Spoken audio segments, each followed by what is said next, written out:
Hello, everyone, and welcome to Nuuli Forged. We are a 5e actual play stream that takes place in the world of Nuuli that came out of my brain, and 6 of my friends are brave enough to play in because we all have death wishes, and this is how we roll. Undeath wishes. Undeath. Depending on who you are. Thank you so much. Hello, I've got it. Hello, Taco San Mashu. Great to see you. Thank you for the Pikachus and the jumping. Oh, and thank you, NYC Zombie, for resubscribing. What are those? Jumping dogs? They look like jumping dogs. They're very cute, though. They got blue tongues. I feel like it's very common for like animated dogs to have blue tongues. I don't know why. Is that just me? I don't know. I don't know. Anyway, I don't know, but I love a chow chow. oh, the raccoons. Thank you. They're raccoons. Wonder, even better. So Jeff, who plays Selenar, and Matt, who plays Corvus, will be joining us a little bit later in the evening, but they will be here. And Amber, who plays Oza, will be joining us presently. She's just finishing up some computer updates, because it'd be like that sometimes. Yep. I've got it. Thank you for resubscribing. Best mod around. 51 months with I've got it. Wild, which means they've been here for like 54 months or however long. Because there were a few months before we could have subscriptions. So thank you, I've got it, for being here. And we've got a hype train running, which is dope. It's all hunky dunky dory. Speaking of, there's Amber now. Glorious. Hello. Hello. It's an amber. A wild amber has appeared. I love it. So we are going to go around and do some introductions, but first I need somebody to roll me a beautiful D31. D31, y'all. I really want to see a D31 in real life. I can't fathom the math that would take. I love it. I have a D26. It's the alphabet. Oh, fair. I think I have a D24. I just have the standard ones. And I don't know why I have a D24. I think it was gifted to me randomly. But Somewhere I have a D100 that's actually 0 through 100. so it's a D101. Yeah, I guess. But the thing is, you don't know what number you got, honestly. Looking at it. Mm. Really Teeny. So tiny. Yeah. Oh. The good news is I rolled an 11 while we were talking. Well, wonderful. Oh, good. Well, I'm going to need you to roll again, because we had that one last week. Jeez. Oh, boring. Maybe it was 2 weeks ago, but... Apparently I can no longer roll dice. 4. How about a 4? All right. Can we get a 4? This is going to be a great one. I wish we had Corvus here for this one. But introduce yourself, your character, and please let us know, does your character believe that they have had any personal encounters with ghosts, the occult, or the supernatural, or aliens, or anything like that? Regular Tuesday. Yeah, it's what we do here on Campaign 2 of Nuuli. So let's start off with Sarah. Hey, I am Sarah. I play Andra Greyspark, the Halfling Wizard. And have you met my friend Idea? Only slightly. That is a supernatural creature. That is He's pretty supernatural. slightly fair. Definitely super. Perhaps natural. Fair enough. Wonderful. I don't think it's natural. Man. I mean, he was a rat. Now he's Was. Oh, it was natural, but it is no longer. now he's an idea, and I loves him. That's glorious. Wonderful. Next up, we got Tanner. Hi, I'm Tanner. I'm playing Lunine, the Hexblood Fey Knight. One day I'll be able to say that completely without forgetting. And meeting something weird. I mean, he used to live in the Feywilds. And he thinks this whole plane of existence is pretty weird. Also fair, yeah. Because also, like, things that seem supernatural to them are, I guess, kind of natural to him. Valid. Ah, That is a legitimate point of inquiry, or point of view that invites an interesting discussion, I think. So that's fun. Next up, we got Amber. Hello, I'm Amber. I play Ozo, the halfling Way of Mercy monk, and well, you know, I do see ghosts from time to time. They don't usually talk to me, but you know, there's generally one around. It feels like, yeah. also not for nothing, we're just in a pyramid full of undead things. Yeah. Yeah. And we faced the ghosts of an unhappy party. You know, yeah, I think ghosts are. There's also a plant lion. Yep. Oh, Yep. yeah. Yep. Yeah. The dragon with the fairy wings. Oh, that's adorable. Yes, I like that one. Yeah, you've done and met a lot of interesting things. Not super many unnatural. Yes. Next up, we've got Mike. Hello, I am Mike. I am Renata's Soul Angel, your bard warlock character, live from New York City. And yeah, I think his manager would fall under this category, right? Totally. Yeah. Sure. Yeah, for sure. So, yeah, definitely has seen some stuff now. Great. I love it. And I am Jared, your humble dungeon master here on Nuuli Forged. I play everyone and everything else that is not the 6-player characters. And there's a lot of people who've dealt with the occult. It's a wild, fantastical world. You just got to roll with it, baby. I am the ghost. I am the occult. It is I. It is me. I am Legion. Hear me roar. Wonderful. Well, since it's going to be a few minutes for our other two friends to join us, let's dive right into Last Time on Nuuli Forged. Da-da-dow.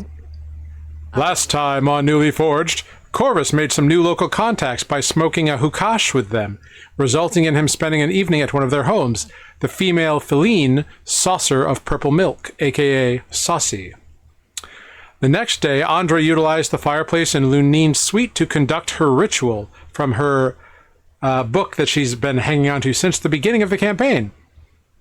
This resulted in her crafting some form of an ointment, but also gave her a new familiar, a skeletal rat that she has named Idea.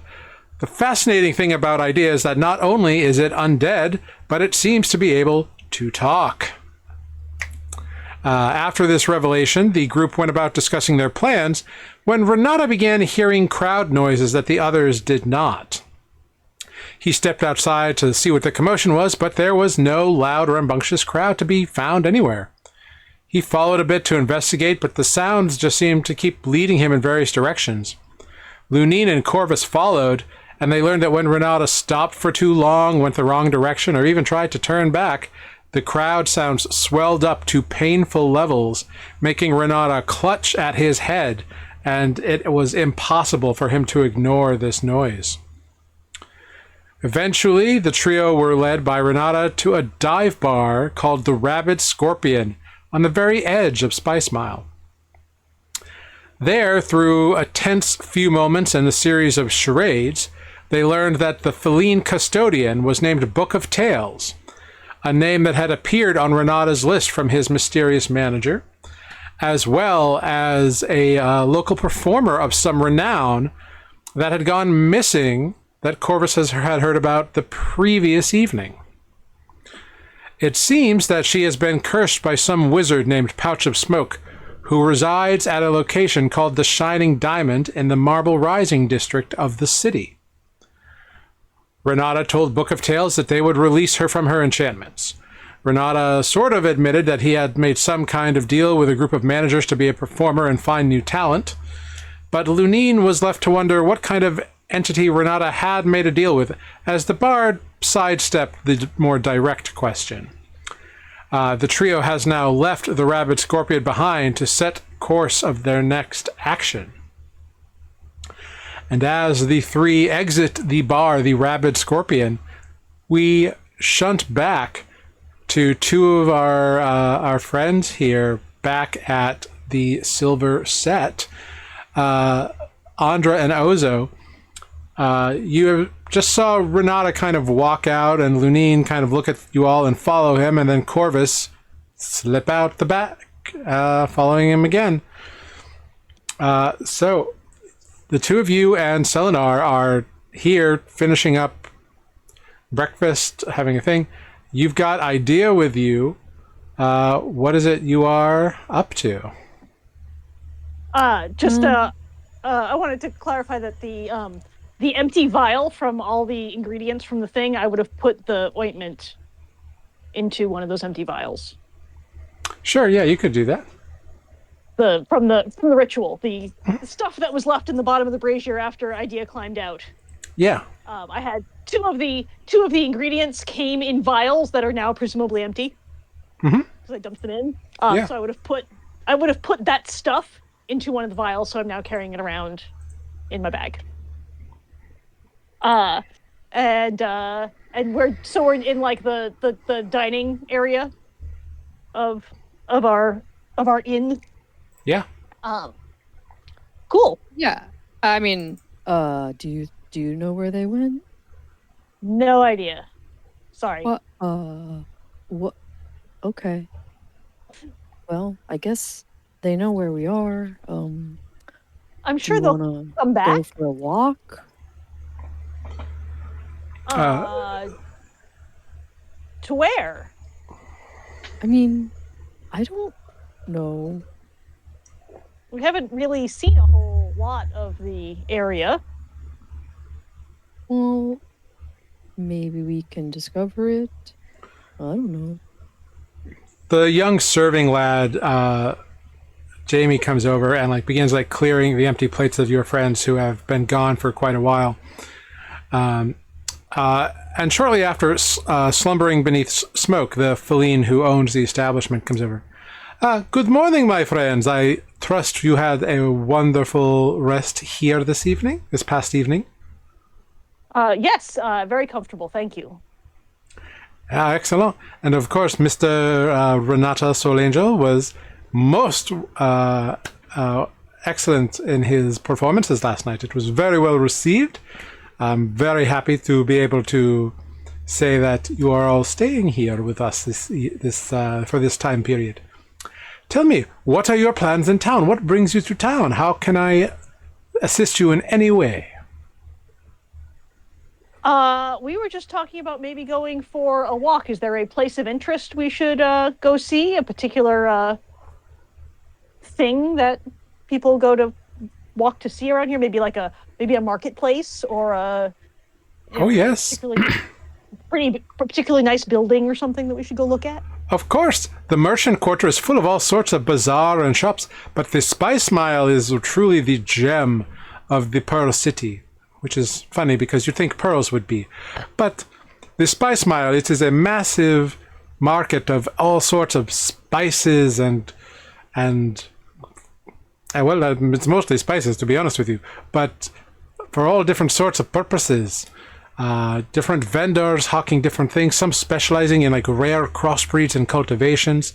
Some claim that they have spices from other realms and all sorts of things.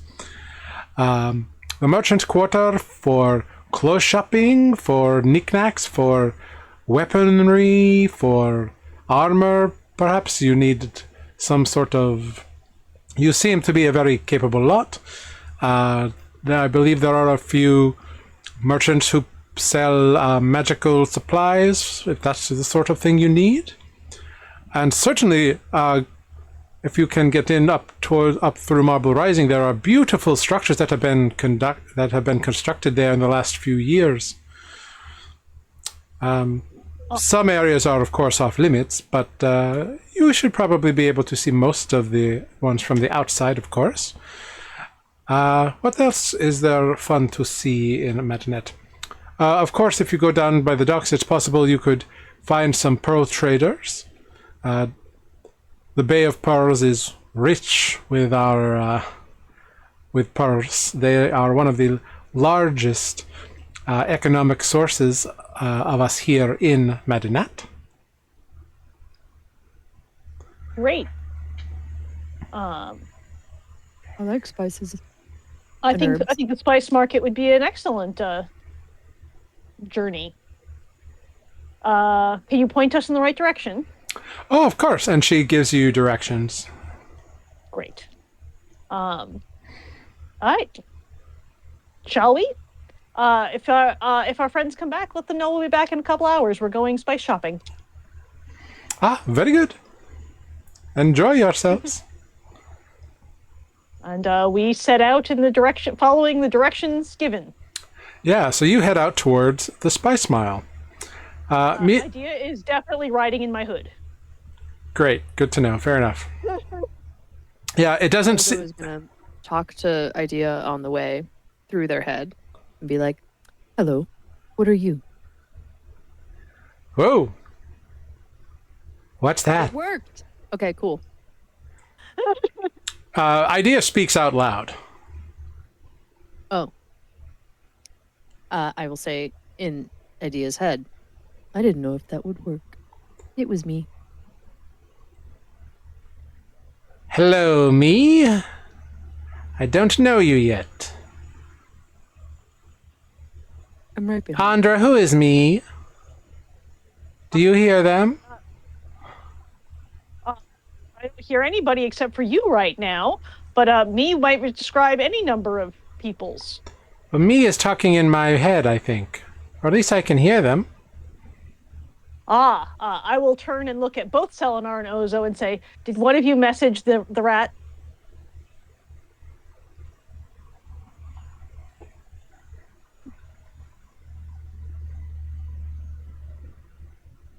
Fifty eyes nod. Also, my mouth is full of horseradish. Nice. So now I know me is really Ozo. Yeah, a lot of people around here will do that. It's usually because they're trying to keep a secret of some kind. So, Why? because we're a secretive lot of people. Why? To talk.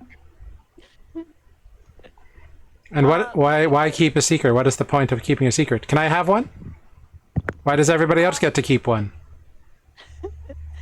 Sure, we will find you your very own secret when we go to the spice market. How's that? Excellent. I approve of this. I've never had a secret. I've never had anything. Will it be large and bulky? Will I be able to carry it? I am small. I'm sure you will be able to carry it. Secrets are very portable. Well, that's handy and convenient. Usually when someone talks to you in their head, if you think back to them, you can talk back to them without making noise. That seems silly. From what I understand, most rats can't talk. Accurate. But you are a very special rat. So shouldn't I show I'm special by talking? I mean, sometimes, but sometimes you want to be quiet so that people don't know you're here, because if you Because they will destroy me, yes. Yes, exactly. Sometimes it's important to be quiet. I suppose that makes sense. Because I rather like you, and I would like you to not be destroyed. Although rest assured that should you be destroyed, I will retrieve you from the alternate dimension as soon as I have a chance. I would also like to not be destroyed. I feel there is less of me than most rats as it is. That is true, and I suspect that the process might be painful.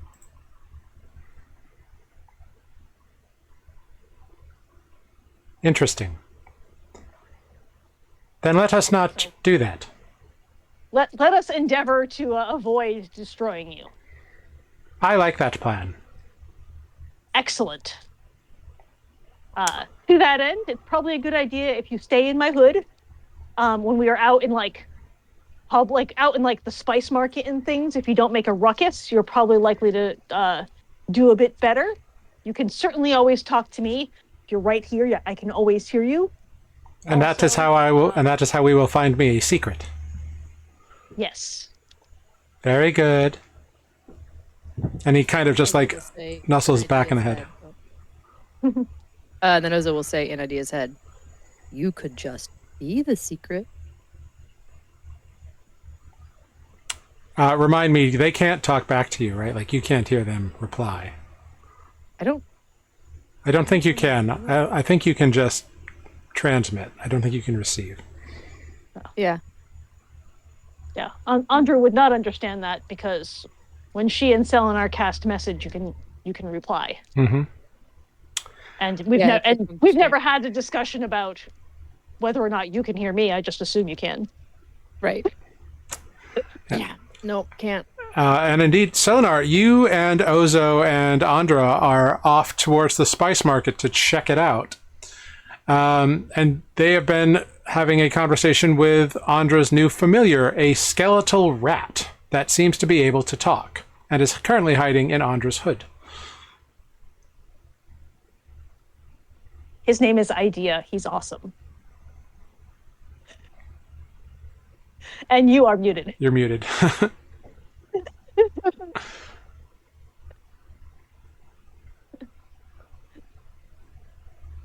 Hello, I am Selenar, and I am not muted anymore.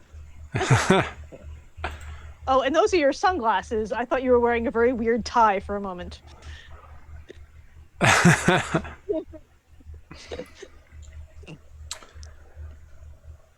So how does Selenar feel about not only having the you not only have the only familiar in the group anymore, this other familiar also seems to be a skeletal rat and is able to talk.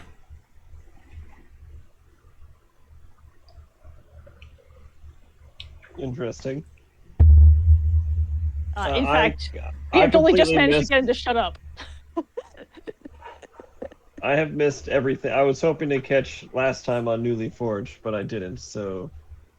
What you have missed is that I now have a familiar, and we have only just convinced him to shut up by suggesting that making a lot of ruckus could get him destroyed. How did he come to be?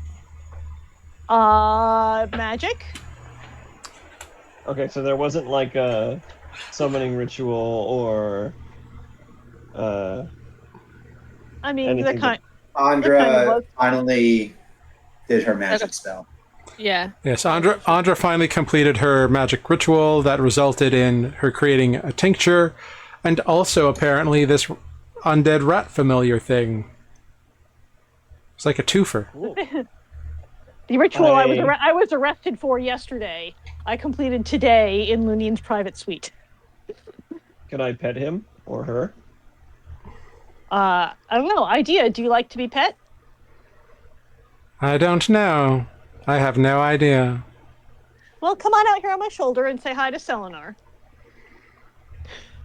Crawls out onto your shoulder. Hello, Selenar. Pleasure to meet you. And I like go to scratch it like a cat. You feel your fingers rub against smooth, polished bone of a rat head. Fascinating. Hopefully he's a beneficial companion for us. I mean, so far he's fun.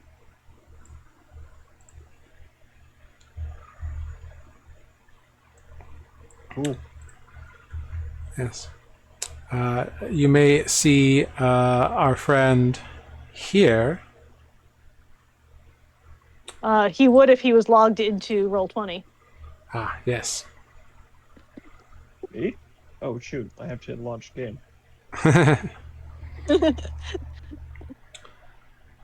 He's just a cute little guy. Somehow he still has like skeletal ears, which just makes no sense, but he's got them.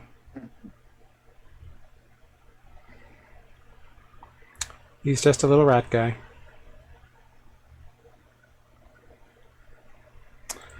Yep. Yeah, with all the weird fey creature, I see it now. Oh, it's horrible. And yeah, weird bone ear.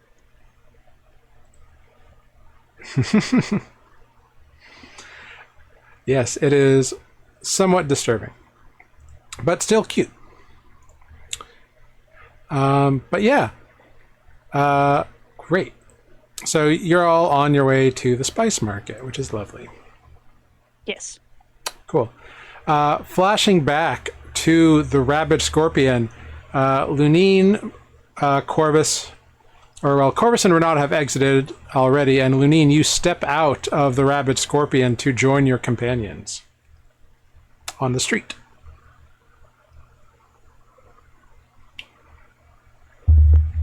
Well, now that you've found whoever it is that you've been looking for, at least for now, I guess, what are you looking to do next, Renata?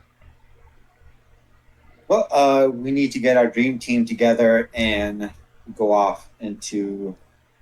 Sorry, look at my notes. Into We have to find Pouch of Smoke. Pouch of Smoke in the Shiny Diamond, Right. the Marble Rising district. So I say let's go back to where we left our friends. And then once you do this, are you free from this contract with whatever entity it is? No, it's not free. I mean, because they still had to fulfill their end of the bargain too. So, no, not quite. Mm-hmm. All right. Let's go get everybody then. Okay, and with that, we'll make our way back. All right. Your little trio begins heading up that way. The other group, you follow the directions given to you, and you end up. And before you even get there, you can smell the overwhelming aroma of various spices and just the scent of that like heady spice scent that like you get in your nostrils when you like go to any place that sells these kinds of stuff. And then you're hit by the noise of the crowd and people hawking their wares, calling across each other, customers calling for this, that, or the other thing.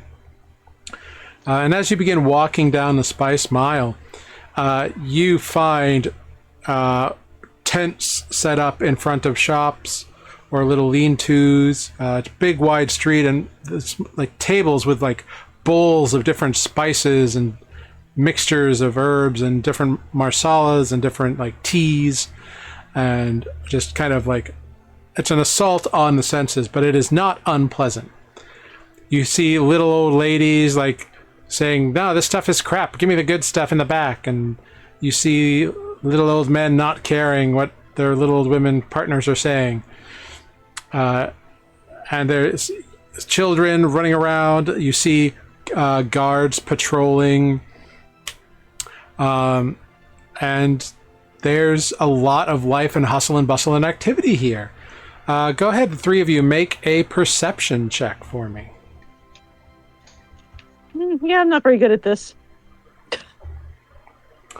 Oh, dang. No. Cool. Andre, it is an assault on the senses. You don't know what to make of any of this. Selenar, you are noticing like all kinds of spices that you have never seen before, and so you're like kind of wondering like what they might taste like or what they might be used for. Ozo, you see a lot of stuff that you remember or that you know about or that you've read about even in various books and that kind of stuff.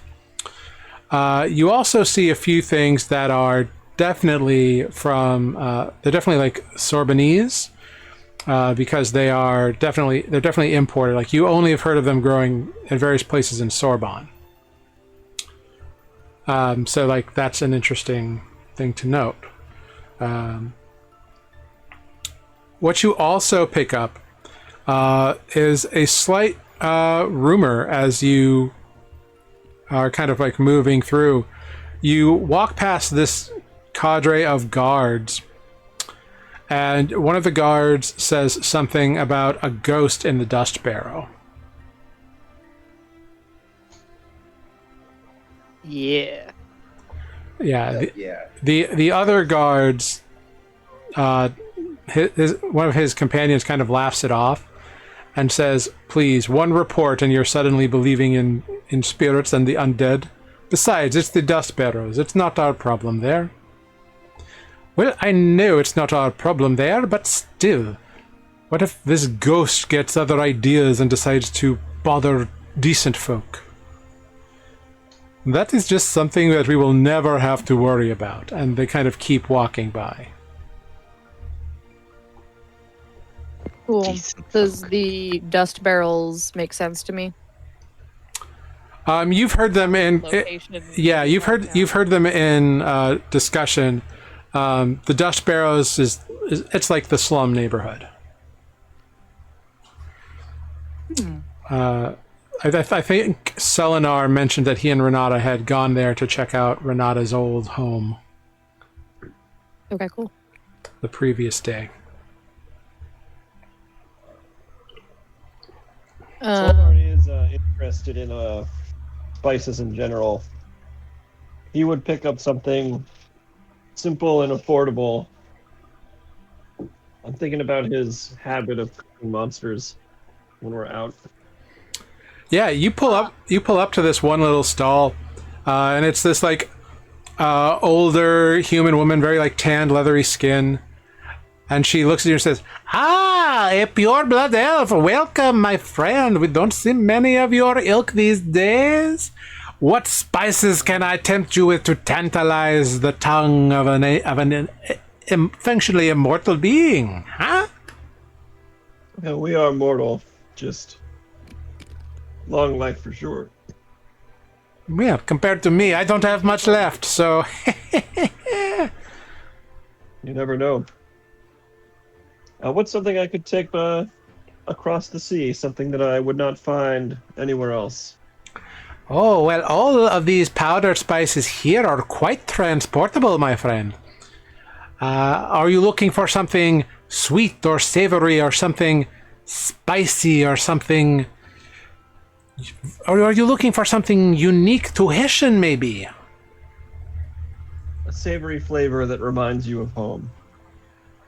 Emphasis on you.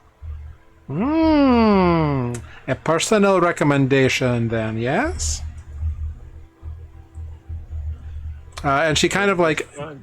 goes around.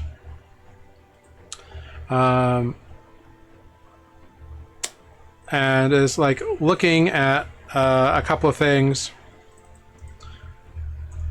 And what she brings is she brings you over to some leaves that are like green, but also like maybe a few like purple lilac-y colors in there.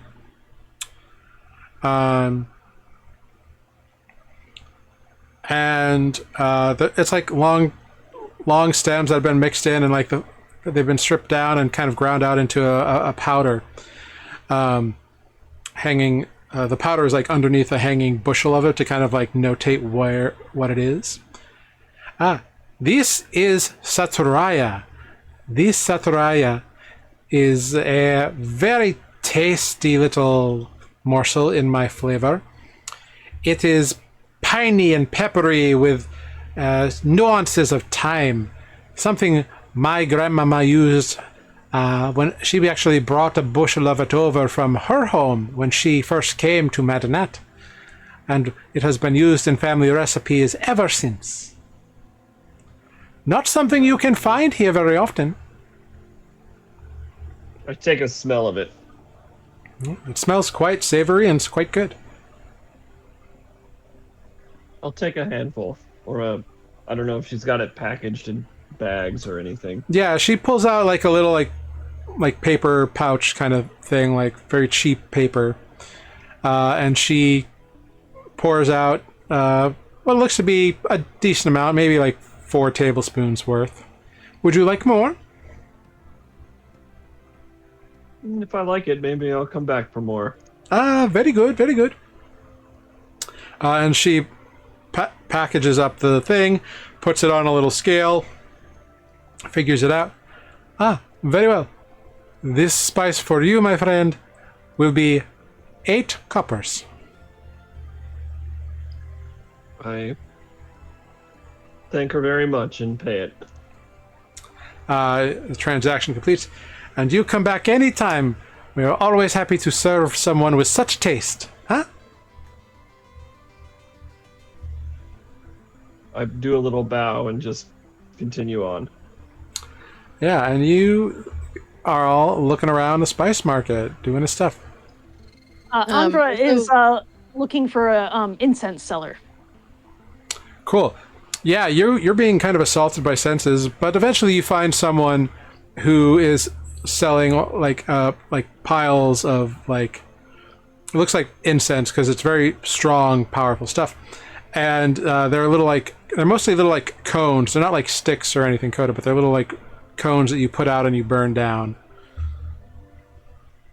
I'm looking to get a portion of incense in case I lose idea to resummon him. Okay, so you describe the kind of incense you want, and they look at you and they're like, I'm very sorry, but the kind of incense you are describing seems to be of a magical nature. You'd have to go to a specialty dealer for that. Oh, okay. Is there one about? Not in the spice market, you understand, but I have heard of one not too far away in the merchant quarter called Ether's Elements. Ether's Elements? Yes, run by a individual named Sinjay, I believe. Very good. Thank you very much for that info. Oh, you are very welcome. Now, if you are sure I can't provide you with something perhaps a little more mundane for your own personal enjoyment. I fear that I would mix the two up if I had them in. You would never do such a thing. You are far too smart to make such a silly mistake. I can tell.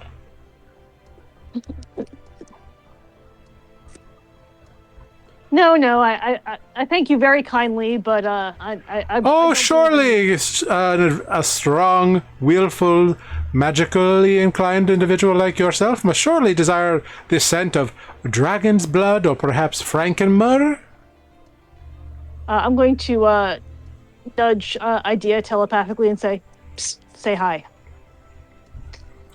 You hear from your head, hi. Hello. I am happy, of course, to provide you with whatever sort of sense you may require for perhaps something more akin to your homeland. If I have sense reminiscent of all sorts of foreign locales, such as pine trees and heather and sunflowers as well. Thank you very much, but I fear we must be going. Well, if you are sure you want to miss out on such beautiful olfactory memories, I can't really stop you. Thank you very much for your time. And you head on out. Ozo wants to be making a point to hear other gossip. And is vaguely paying attention for anything particularly interesting or like useful, but if most of it is stuff that Ozo's kind of seen before, it's fine.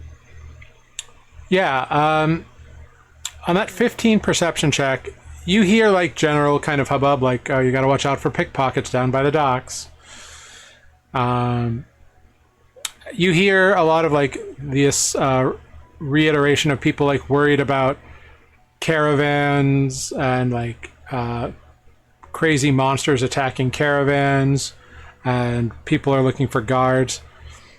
You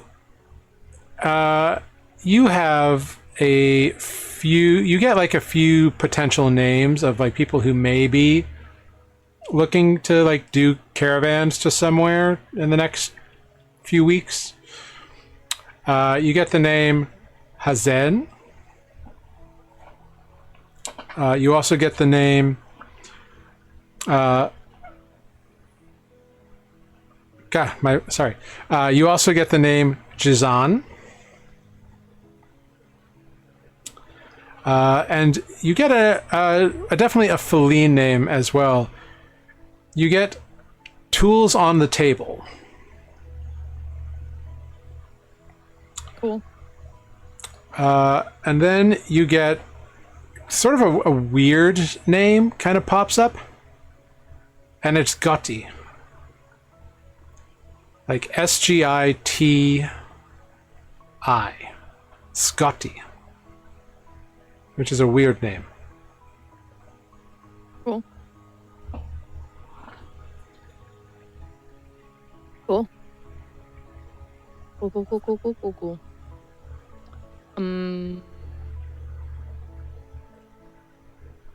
Hey, Andra, Yeah. do you know where the dust arrows are? No. Okay. Not a clue. Okay. Selenar might. He's good with finding places and things and knowing where to go. Hey, Selenar. Oh. Yes? Do you know where the dust barrows are? Yeah, but they seem quite large. Renata showed me the way yesterday, or some number of days ago that passed in the last 2 sessions. It's that way, down the hill on the left. Why?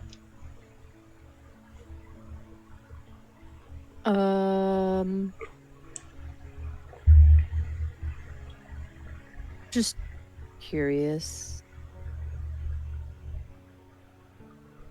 It could be interesting. Well, if there's something there that interests you, that is where Renata's home is. He'd be worth asking about it. I'm sure he knows more about the area than I do. Although I would be interested in picking up some books about the history of the city. I'm sure it's quite interesting. Yeah. Sure, probably. And then Ozo shuts down again. So you are all perusing the Spice Mile.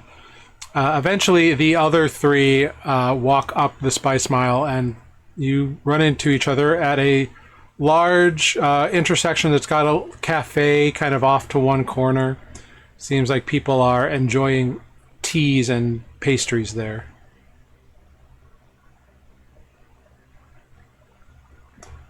So Good, there they are. What up, gang? We have a mission. Where did What y'all run up? off to?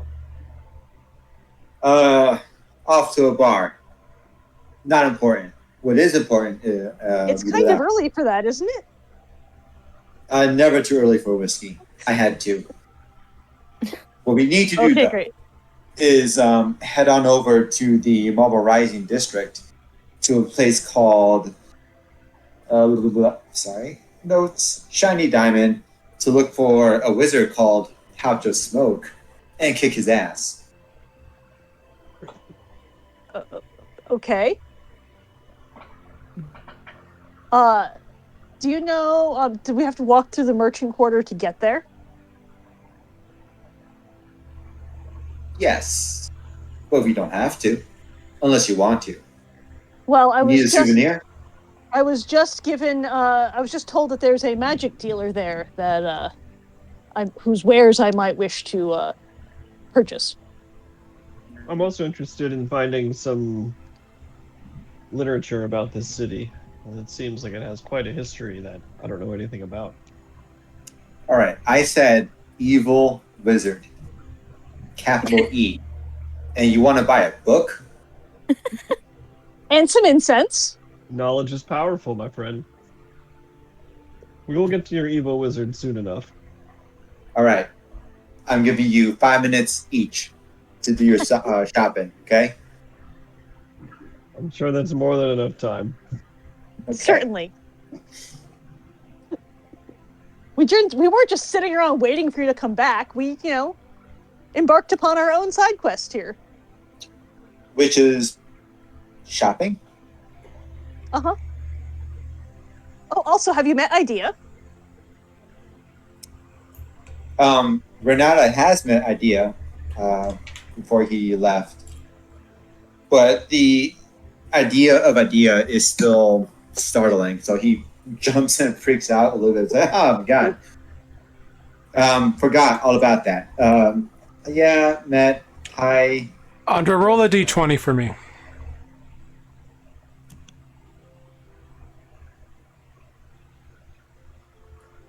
Me.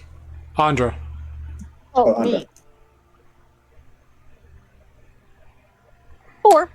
You pull out idea, and like 5 people see it and go, ah! And run away from the group of you.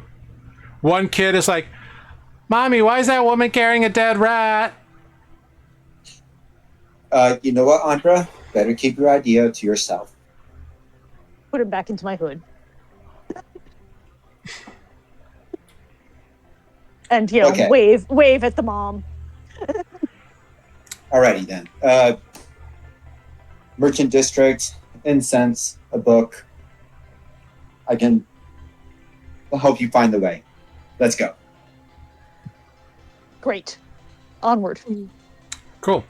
With Renata's help and like the name of the shop you're looking for, Andre, it doesn't take too much difficulty for you to find Ether's Elements, which is a arcane. It's listed as sort of an arcane supply store, kind of above the window. Unlike a lot of the shops, there's no like outdoor section of it. Like it's just like this adobe kind of building, like kind of clay brick, ubiquitous in style here, really.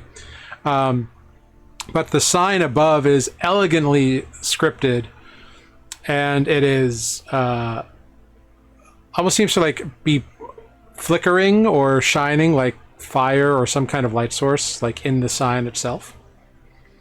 Cool. You enter into a small shop with a large, seemingly back area that's lined with shelves and bottles and book and cases of things and all sorts of stuff. And a humanoid-looking individual steps up from a chair or something he was seated on at a little station a little ways back and approaches you. Kind of bows. Hello. And you see this individual has like skin the color like a deep red, like almost charred. Eyes the color of molten lava, and hair that is like wisps of ash on his head, and then seems to be like flickering a little, like where like salt and pepper would be. It's like little flickers of flame almost. This man is definitely a Pyronex. Hello, my name is Sinjay. How may I help you here at Ether's Elements? Hi, Sinjay. I'm going to be brief because my friend here is in a great big rush. I am looking to purchase some incense, if you have any of the sort I might use to summon a familiar. Ah, yes. Find familiar incense. Very well. And he goes, how many castings would you appreciate? 2, I think. Very well. And he goes to a not too far back, but he he's got these like paper cones that he taps the incense into and kind of seals it up, and a second one taps it in, seals it up, puts them in paper on the table. Very well, that will be 20 gold pieces, please, for the incense of finding a familiar. Certainly. I will give him the 20 gold pieces. and say thank you very much. Thank you. Do come back again when you require other material components. I'm certain that I shall. Wonderful. Why can I not spell incense? Jesus. INCENSE. Yeah. Yeah. Apparently that's not a common item. Great. No, you can just add it to your thing. Yep. It falls under material component. It's just it has a gold cost, so that's why. Right. No, I understand. Yeah. It's all good. Great. So you have acquired 2 castings worth of incense for Find Familiar. Yep. Very good. Next up, Selenar, go ahead. Give me an investigation check. You may do so at advantage with Renata's assistance.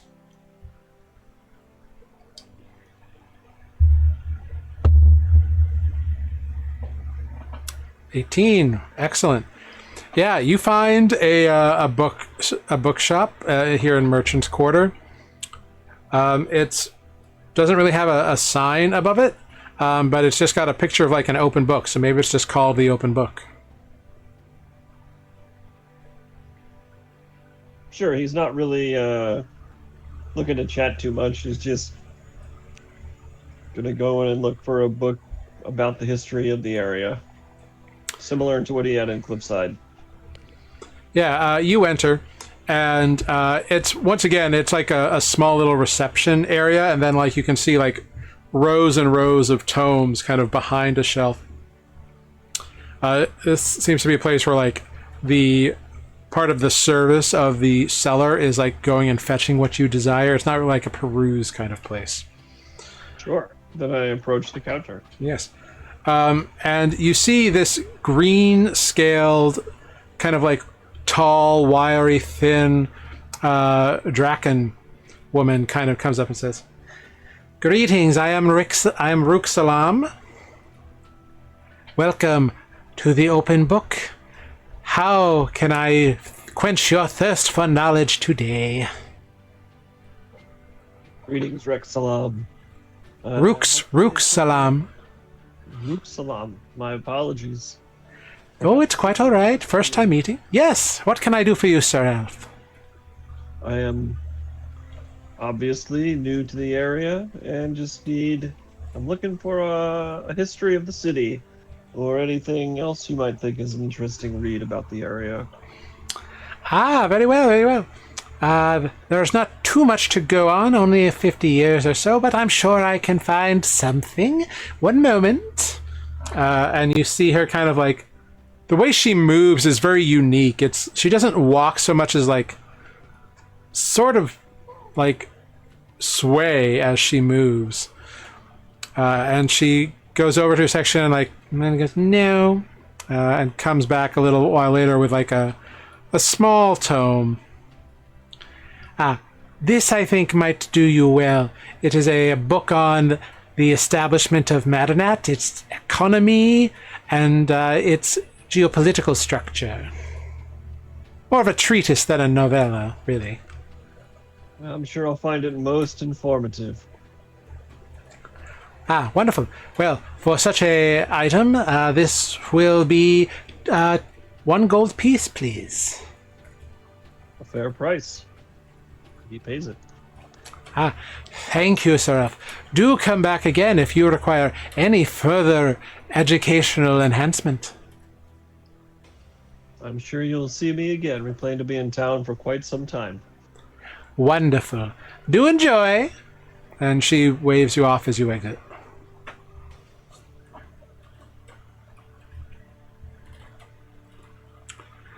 So you now have a treatise on the founding of Madanat.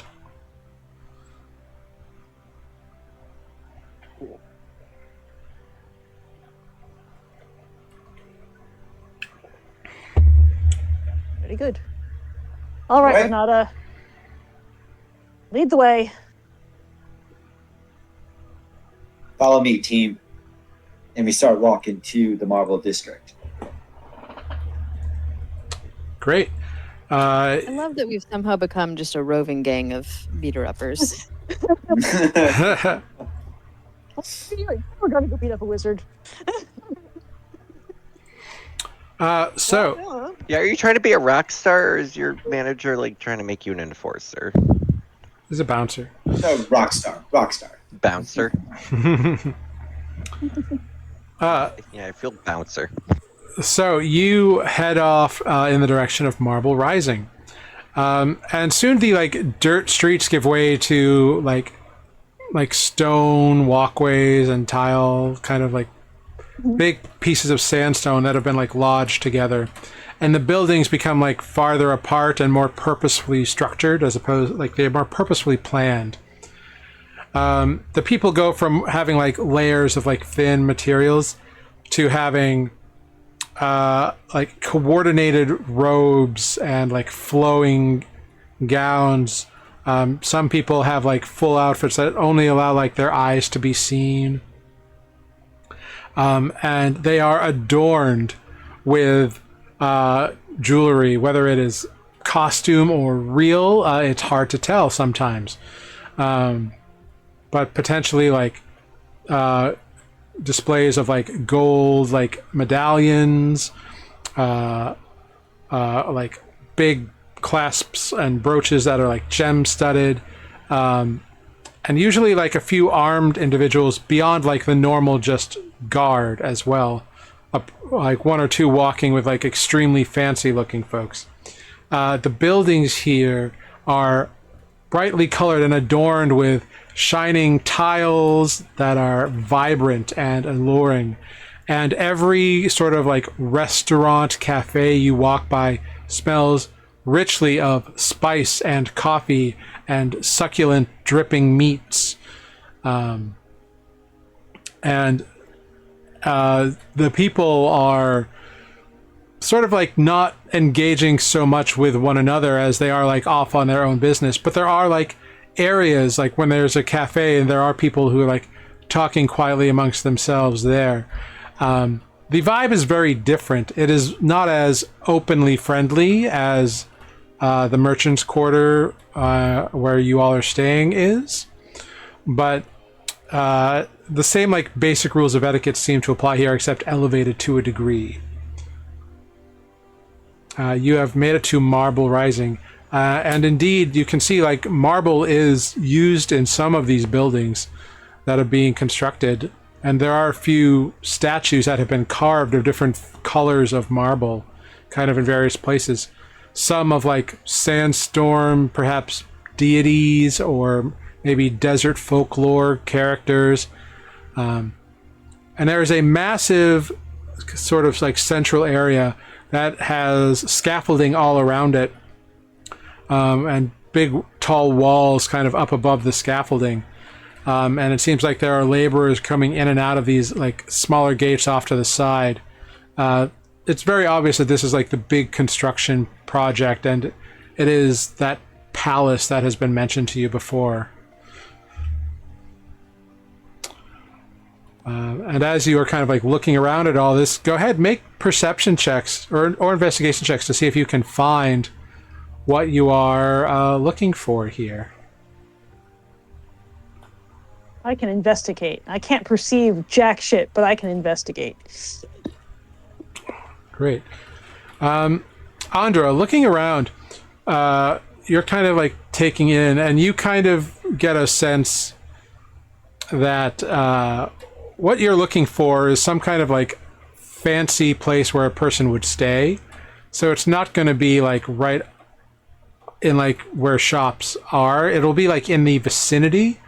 So you kind of be like, oh, we should check over there. And then Ozo, you don't see anything called like the shiny diamond, but you do overhear someone mention the shining diamond. And after not too long a period of time, you do all find yourself outside of a 4-story building. Very large, very opulent looking, little like minarets on top. And you hear some form of music coming from within, very pleasant, like zither kind of maybe music. And like bright colored tiles, and then like glass inlaid in above the door, underneath elegant scrollwork that translates to the shining diamond.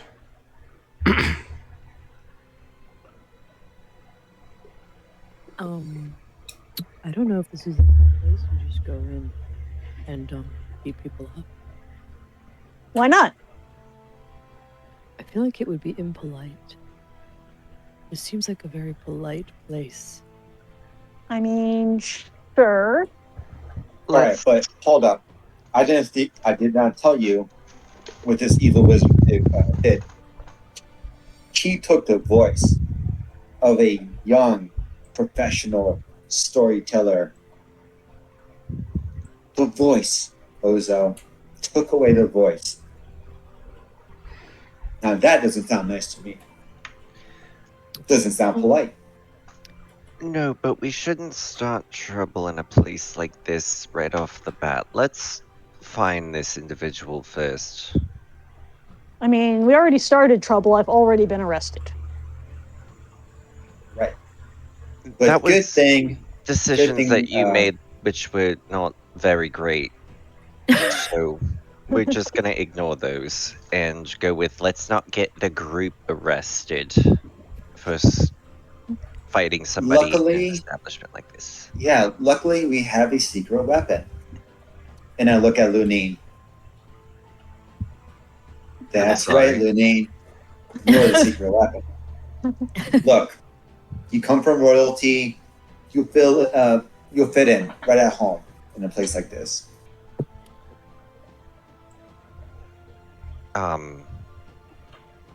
And what's your point?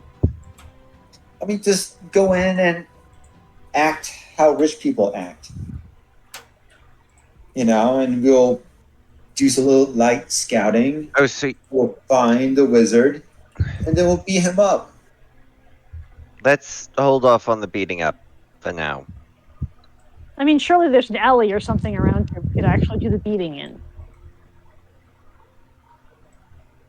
Let's Ozo first... surreptitiously gets out their book of manners and is like, what did we say to this?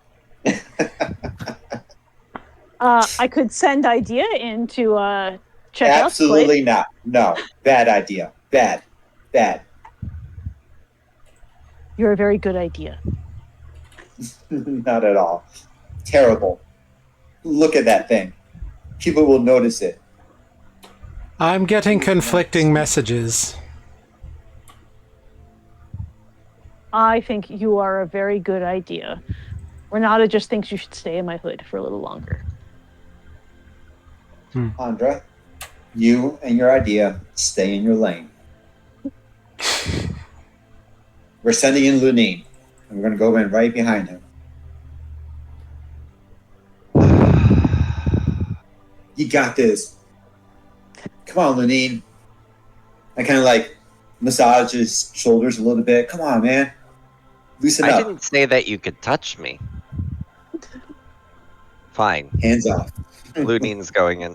Lunine walks into the establishment. Lunine, you enter the Shining Diamond, and what you find is a environment you are very familiar with.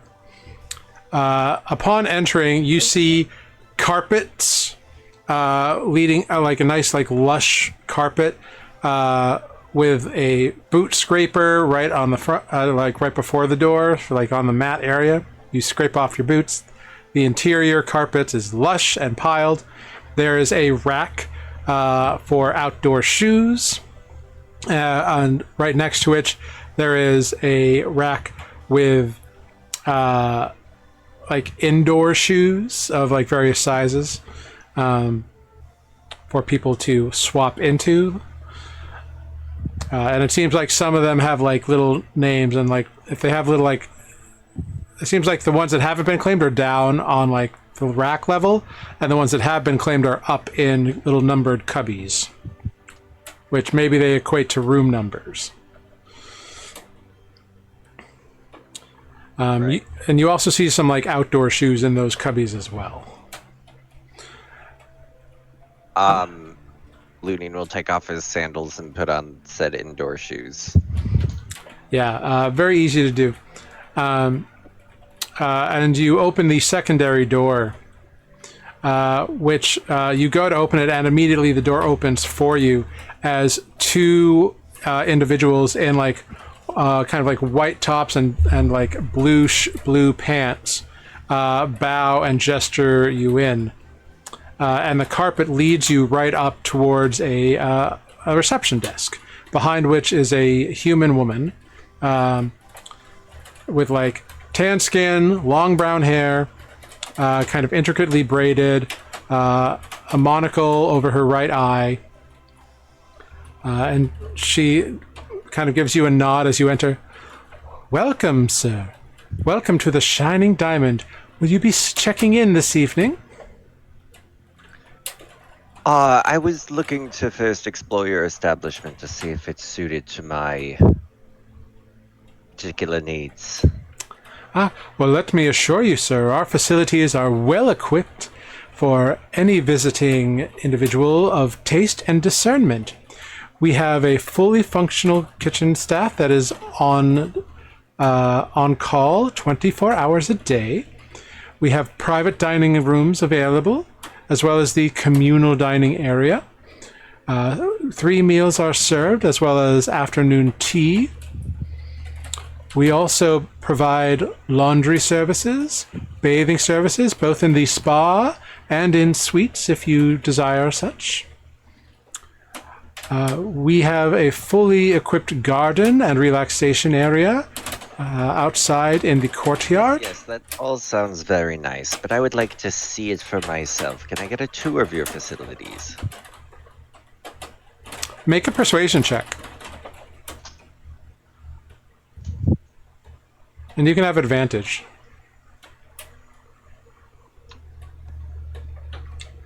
Because you are a noble.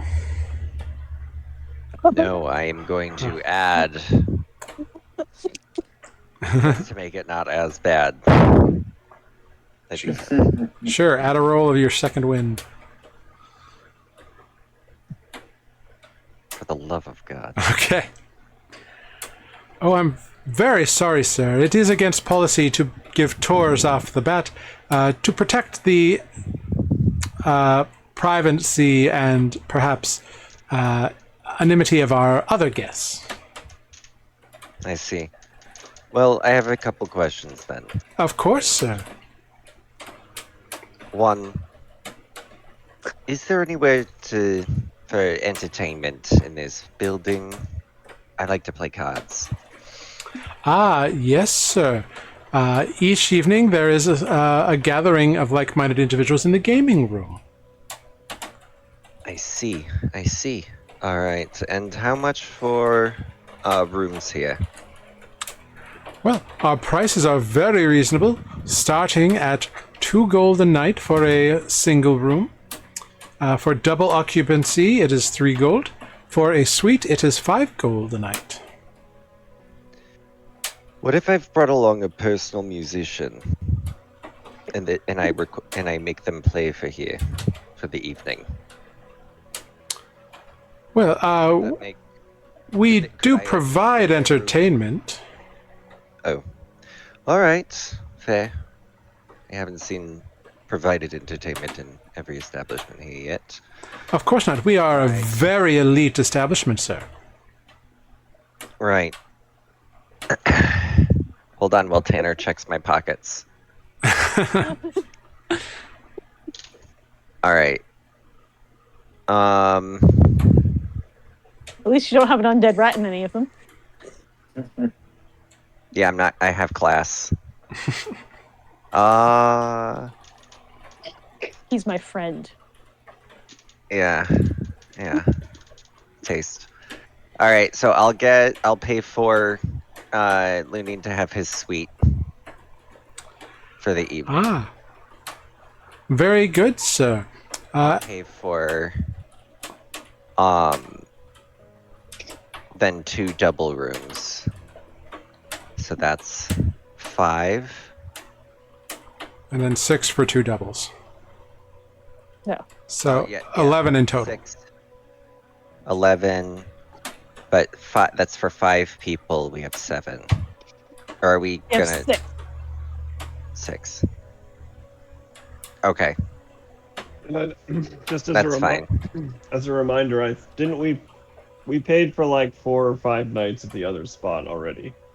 I Yeah. know, but That's okay. Okay, I'm just getting making us sure that you access. didn't forget. Yeah, I'm getting access. That makes Yeah. sense. So, Very plus well, they- sir. so I can probably get my money back. I'm only half a person. It's fine. Very good, Two sir. half people will be fine. 3 rooms, 1 suite, 2 double occupancies. That's 11 gold. Thank you, sir. The names for the rooms?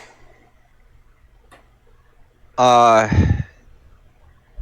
don't know. On Ozo and Corvus, Selena and Andra, and then for the suite it'll be Lunine and Renata. Ah, very good, sir. She writes this down in a book, takes your money, and provides you with 3 keys. Would you like to be shown to your rooms now? Yes, let me fetch my compatriots. Ah, very good, sir. And she Intended. snaps, and like 4 different valets like kind of appear out of nowhere, in that way that like, how did these people get here kind of way, and immediately follow you out to assist with baggage. Oh, well, we have no bags currently. They're still Ah. on the ship. Oh, very good, sir. Then we will simply wait for you to bring your guest forward, and we will show you to your rooms. All right, and if I'll send for my bags to be brought here later, if that works. As you wish. All right, I'll step outside. Now I'm alone, right? Yeah, you meet up with your friends outside. There's like passers-by, but nobody is like seemingly paying attention to you. Right, but the bellboys aren't with me anymore. Correct. All right, I got us rooms. We are going inside. Behave. Am I understood? Yes. Ozo straightens up a little bit. Lunine particularly shoots a glare at Andra. Andra puts her I'm hood up. also looking at Andra. Andra will That fires. put her hood up and get smaller. Selena, please make sure she hasn't set anything on fire. I haven't If set she, anything on fire in hours. If she Exactly. does, I'll put it out. Thank you. All right, let's go inside. Chuckling. Selenar is chuckling at that statement. You return inside, and these 4 bellhops kind of bow and say, "Right this way, sir." And they lead you up. The first 2 rooms are on the 2nd floor. They are next to each other. And so those 2 rooms are there. 2 of the bellhops lead in the appropriate pairings and kind of show the amenities. It's fancy, but like not super fancy. There is a private wash basin, but not like plumbing, with an ewer. Double rooms. These are the double rooms. There's 2 beds with very fine sheets. There's like a little like sitting area, and like a little fireplace with like a little, or not a fireplace, but like a little like like a stove with a pile of like charcoal that's kind of waiting to be used in there, if you want. There's like a chest of drawers and like a closet. All of the like the ewer for the water basin and everything is like silver, and it's very clean and very well maintained, with like lattice windows, shades that you can throw open. Overall, very nice rooms. Moonin, you are showed to your suite by two of the bellhops, you and Renata. And you are showed up to the third floor. The third floor suite. It seems like there's. Actually, let me check something.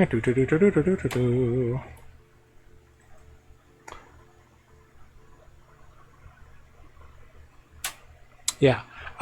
So you actually showed up to the fourth floor. That's better. Yeah. That's better. Yeah, you showed up to the fourth floor. There are two suites on the fourth floor. One of them is occupied, and one of them is not. You are shown to that one. It is massive. It has a large bed and a large sleeping area. But first, you go through like an entryway, marble flooring, which leads into like a bathing area that is like en suite and has like a full like bathing pool in it. Like you can like walk down into it and kind of like float. There are dressers. I want this. And there are like mirrors and like there's a balcony. It is glorious, for lack of a better term. Like there's a sitting area and a massive mantelpiece, and there's a dais that the bed is on, so it's kind of raised up. Multiple windows and a little like seating area with a bookshelf that is full of books. There's like plants in the bathing area that it's got some kind of like plumbing in it that like you can hear new water like trickling in all the time, like little like mini waterfalls sort of vibe. Like it is legit. It is. The reason that there's two suites is because it's half the floor. As it should be. I'm paying 5 gold. Yeah.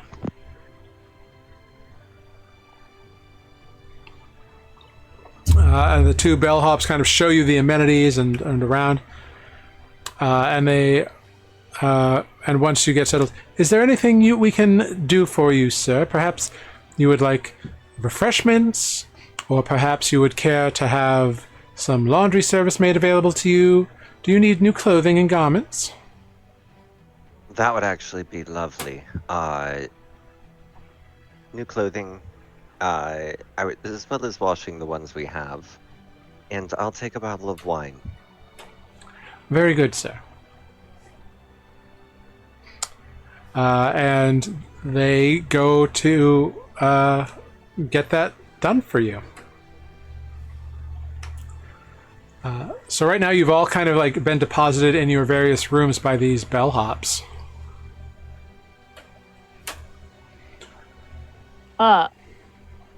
Andra will send a message to Corvus probably and say, what are you guys doing next door? Am I with Oza right now? Yes. Yeah. We've been deposited in a Look at fancy us. room. Ozo hasn't touched anything. Yeah. I was gonna go. What are we doing? Neither of you have been in a room this fancy, like that you weren't Yeah. sneaking into. You know what I mean? Yeah, exactly. I think we're just Ozo's both had staring at the walls and then staring at each other. Corbett says, "Trying not to break anything." Cool. Definitely Good. not stealing. Behaving. Don't breathe. Don't do anything. You are not there. We are having a And I private whisper- telepathic message in our rooms downstairs. I know, and Like, look at that's those and I go- sitting on your shoulder. The little... What are we doing here? I don't know. Renata said something about a wizard. So Lenine went in to talk about being a wizard. I mean, not being a wizard, but I guess getting in? This is how? Andra is next going to send a message to Renata and be like, what are we doing now? We're in these rooms. What do we do? Why are we here? What's next? Don't let Lunine kill me. Hey, thanks. Bye. I'll just quickly message back. Just sit tight. And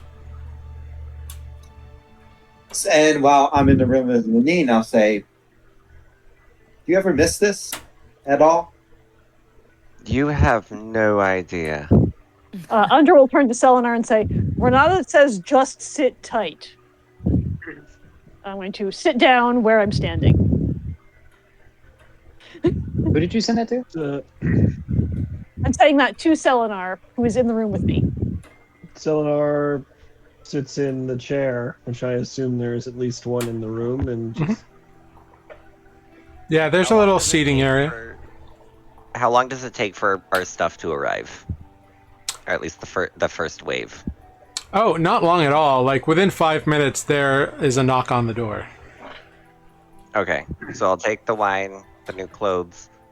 Can I have Well, some food well, real- so two people show up at the door. The first is one of the bellhops with a bottle of wine for you and a receipt for you to sign.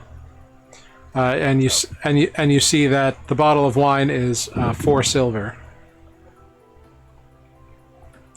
Is it being added onto a tab, or am I paying as I go? It can be added onto a tab for your checkout tomorrow. That's fine. Can I do that instead? Yeah, Just write that. they just need you to sign it to as promise of payment, Yeah. kind of a. I do that. Yeah, for acknowledgement. And then there's kind of an older Feline who shows up and says, "Sir, I am here to take your measurements. I am needle in a haystack. Oh, I bet you are. It is my lifelong profession to be a clothier for the elite of Madonat society."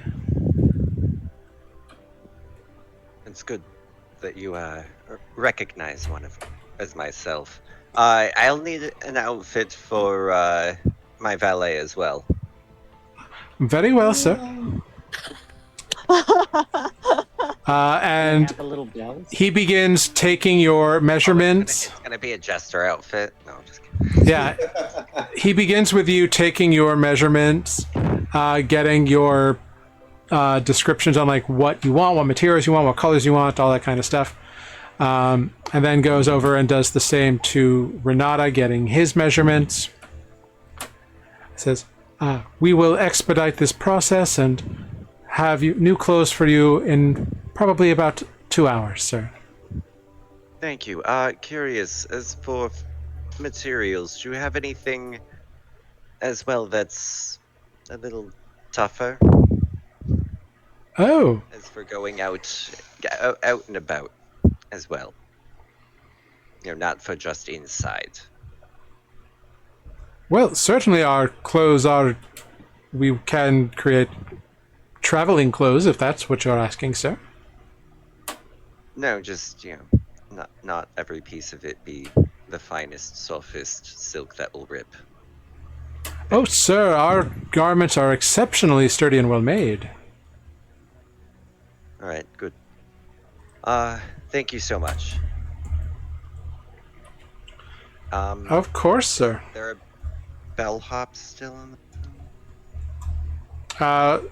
There's not a bellhop specifically, but, you can always talk to this guy. Okay. Can you send someone up for food and as well, send for my compatriots I checked in with to come up here? Oh, very good, sir. Yes.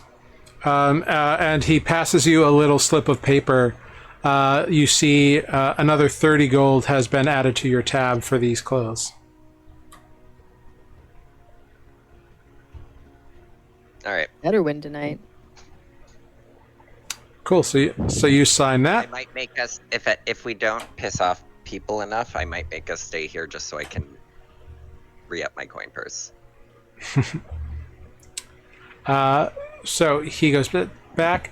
All of you a few minutes later, get a knock on the door from a bellhop asking you to accompany them to Mr. Lunin's suite. This bellhop brings up your companions and then takes whatever food order you desire. Do you guys want anything to eat? Because it's like lunchish time. Yeah. Ozo is getting fancy and would like to eat some chicken. Feels like Ozo hasn't had any meat in a while. The fanciest thing Ozo can think of is roasted chicken.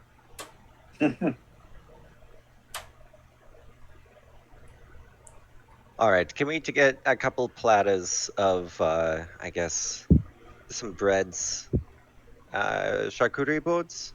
Do you have those? What's that? We have sampling trays available, sir, yes. Can we just get a few of those, just to, finger food, appetizer, lunch, and then 2 bottles of wine? Very good, sir. 3 bottles of wine. Yes, sir. And he departs. Corvus signs to Ozo, what is going on? Ozo responds in Corvus's head, I think we're fancy now. This feels like a last meal, says Corvus. I hope not. All right, now that we're all here, Renata, what? We have to get Pouch of Smoke to just release this person. Yeah, I mean, and I feel like a good kick to the head would do that. Do we know what this pouch looks like? Feline, Yeah, we got that part. and that's all I got. But evil wizard, so I'm guessing pointy hat. And maybe whiskers. But like an evil whisker. Evil. Oh. That took me a second. Andre's just going to stare at Renata like he's an idiot. All right, so since we have no plans, Look, I feel we're on like the we fly should. here. Since there's no plans, I feel like just let's have lunch and then scout out the facilities. They wouldn't let me have a tour of them right off the bat. So now that I've paid for entry, Oh, that's Now why that- we're here. yes. So we're this going was my own to pleasure. wander around and look for a cat in a hat. More or less. Cool. Cool. Seems like we're gonna see what's here. Spend the afternoon perusing. Oh, we're spending the night. This isn't cheap. Right, if there's any, for sure. But we're not gonna take any action, I imagine, until this evening at earliest. So enjoy would what pre- Lunine has provided for us. Maybe we'll Yes, find some information. Enjoy it. Any extra purchases you make are on your own after this. Notice. I would like to not attack anything tonight and also visit the card room at some point. But use this opportunity to both relax and scout out things. Maybe get some more fun information. What is in this property? I've Yeah. never even seen such an opulent temporary housing. It seems absurd. The only time I've ever been into something like this is to take something out. Well, I'm pretty sure my father stays in places like this all the time. I'm pretty sure I've robbed people like your father. He probably I deserved wasn't it. really listening to what the receptionist said because it's not normally my duty. But they said that there's a few facilities here. There's like a nice bathing room, steam room, sauna thing. So there's some bar entertainment. Just ask for 2 and now that we're Interesting. Andre's going to set idea down to explore the suite. Oh, this is spacious. You can stay on the floor. You touch the bed, I skewer you. I'm already quite holy. Ha! It is a joke. Because there is space between my ribs. And he takes his little rat paw and kind of like puts it through his rib bones and then pulls it out again. I'm learning how to joke now. You're doing very good for only your second day. Thank you. You're almost as good as Renata.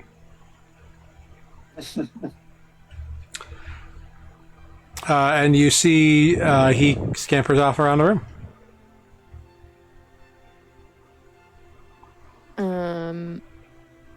Well, Ozo's good at lurking. So I think, well, I could just go sit somewhere and listen.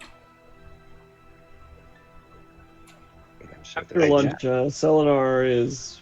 I plan to wander aimlessly, find a bathing spot because wash the sand off and avail myself of what there is here.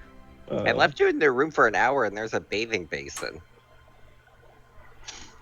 Well, Renata instructed us to hang tight for a minute, so we hadn't left the room. It's in your room. It's just like a bowl. It's not like a in, bath. In the lower Isn't that class, what you there guys... was... Well, you are probably used to more. I think. I don't know about you anymore. Oh, We would have needed to ask for hot water to be brought up, which we didn't do. Oh, right. But it seems like there might be a superior. Bathing You facility. have staff. We'll find out. You have people that you can call. It I might have no idea what's be going that on. you use it. We're talking I about also have baths. feet that work. Yes, you can call them to bring you hot water. It's okay. What does this mean? We're fancy people now. No Duh. one bathes cold here? I don't understand. No, it's actually quite nice. You should try it. Selenar wants to find the proverbial hot tub. I don't want to try it because I might like it. Eventually, you have have... conversation and close her eyes and try out the seeing through ideas eyes. So I don't know, looking at the bottom of the furniture, I guess. Yeah, he's scurrying around under things, and eventually he like walks over to the... Molding. Eventually, and then, you know, he's looking up and around and doing things. He kind of like skirts the wall and like goes over to the bathing pool, and pretty soon you're like see he's like kind of paddling along in the bathing area. Does Andra sit or anything before that, or because you go limp when you do it? So do you just like collapse onto the floor? I would have like It's her first probably time. sat on the floor where I was standing. And Like, then not imagine quite. you sitting on the floor and then just I've never done this before. This is Yeah. why I'm trying it out here in Munine's suite, where, you know,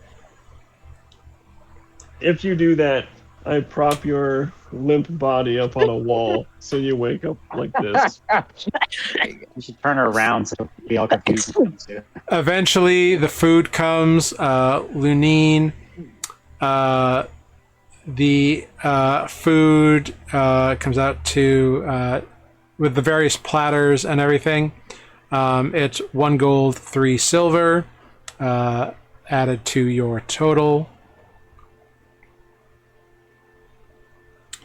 I do not go limp. I just can't see or hear through my own ears and eyes.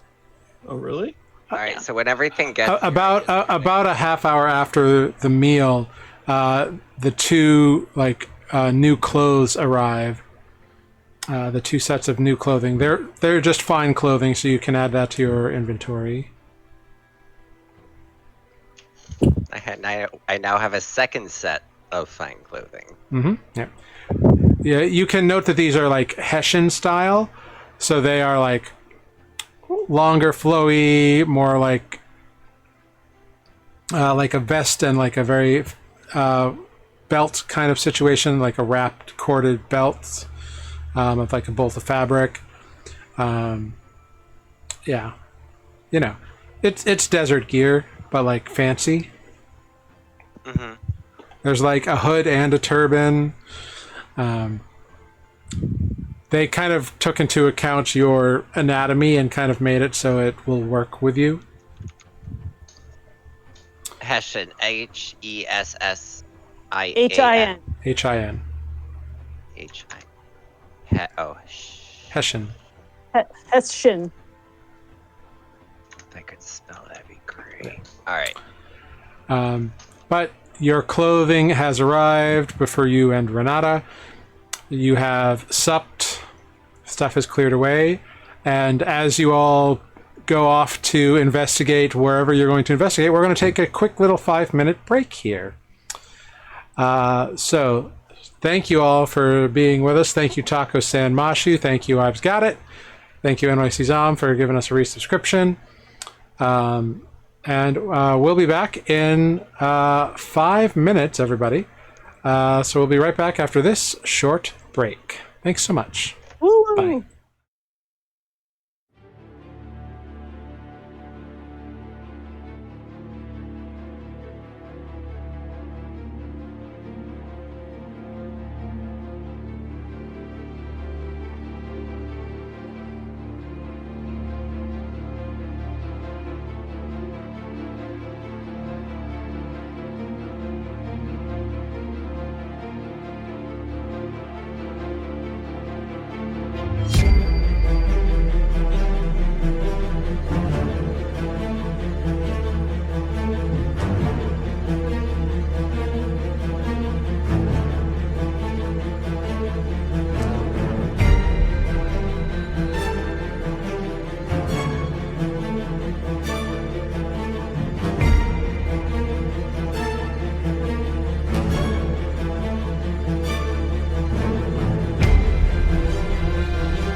Hello, everyone. We are back. Thanks for sticking with us as we took a little short break there. So, you have all had lunch. You have all figured out where you want to explore. So we'll just go around one by one. Let's just start with Corvus. Corvus, where are you going to investigate and take a look around? Okay, I know I missed a little bit because I was late. You would have at this point would Renata have given Corvus clear enough instructions on what we're or whoever's calling the shots. I think Corvus needs a little some amount of direction. I can figure it out. I'm just All you know is Pouch of Smoke is supposedly in this building somewhere. Yeah. And you know that they are Feline. That is all that you know. And Renata Gotcha. thinks they Not the might be same. wearing a pointy hat. Oh, Pouch of Smoke. It's a wizard. Had the cap. Okay, I'm all on. Okay. I was there. Okay, I got it. It's been a long day. It's very hot. Cool. I would like to say that I showed up here in the clothing that I bought when I got to Hessian, although I'm sure I feel undressed now, thanks to Lenny and Renata. Yeah, I'll wander around public areas, I guess, where I might encounter someone such as about to smoke passing through. Okay, cool. Are you trying to not be noticed? Read. I'm trying to act casual. Yeah, I'm not necessarily sneaking yet. I'm trying to blend in. Okay, Look cool. Extra vanilla, Cool. or maybe I'm looking extra Hessian. I don't know. Whatever that means. Yeah.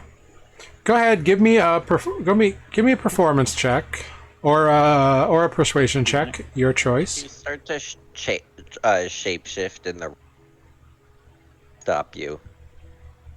Be like, Ed, you might want to look more like you belong.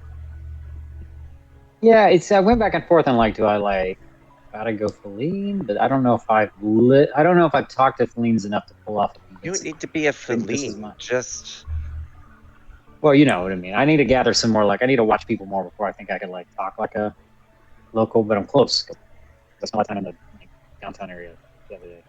yes, but don't make yourself look so boring. Cool.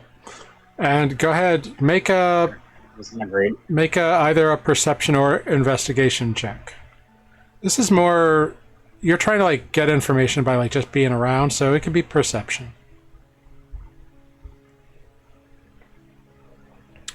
23, very nice.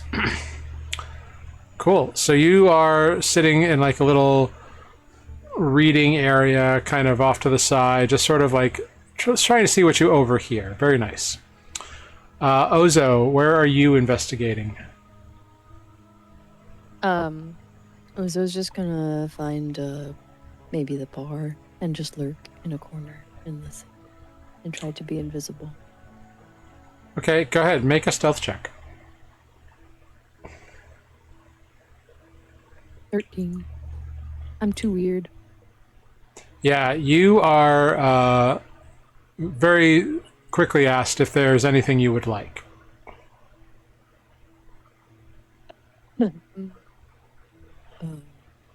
I guess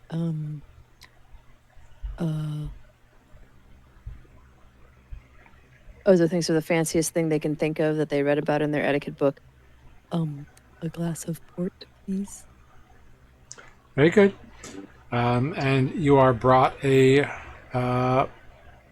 thing of port.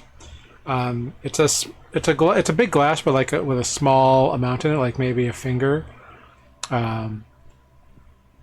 And it's 3 silver. Okay. Ozo pays and then continues to try to find a corner to just lurk in. Yeah. Go ahead, make a perception check.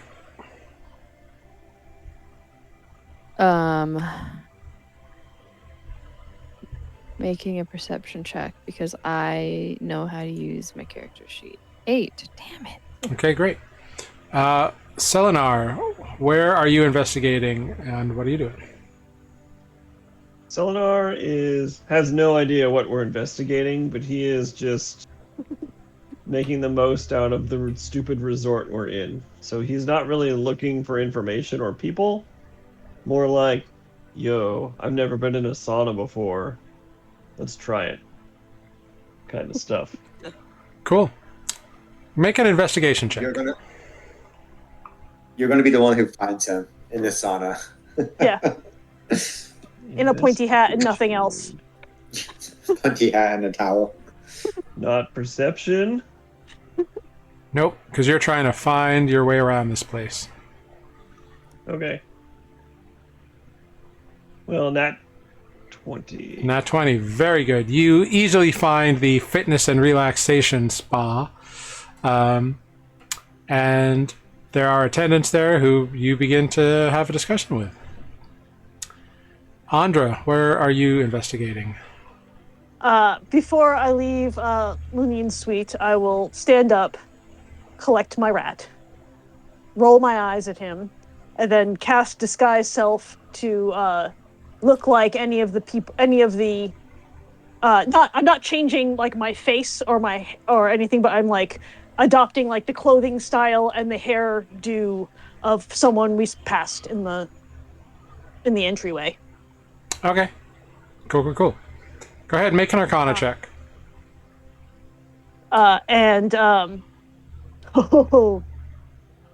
Cool. And I'm making idea look like a small hat. Anything Okay. on my person. Disguise self is I can anything I'm wearing or carrying. Yeah, so you can create the illusion of a hat that's on your head, and he can be inside of that illusion. Like, the illusion is not cast on him, is basically how it works. He's hiding within the illusion. Sure. Hmm? Sure. Yes, I'm going to cast. I'm basically going to cast disguise self and make myself look like any of the patrons that I may have seen on our way into this place. Sure. And where are you going to investigate? I'm just gonna wander down to the public rooms and just kind of explore, basically. Cool. Go ahead, give me an investigation check. Great. Lunine, what is your vector of investigation here? I was actually going to summon one of the bellhops and ask for a tour of the entire facility. Great. Easy enough to accomplish. A bellhop comes and begins to give you a tour of the facility. I just want basically just a list of everything that's in here that I can write down. Sure. Renata, what is your investigative vector? I will go where the entertainment is. Cool. You head down there. Go ahead. Make an investigation check.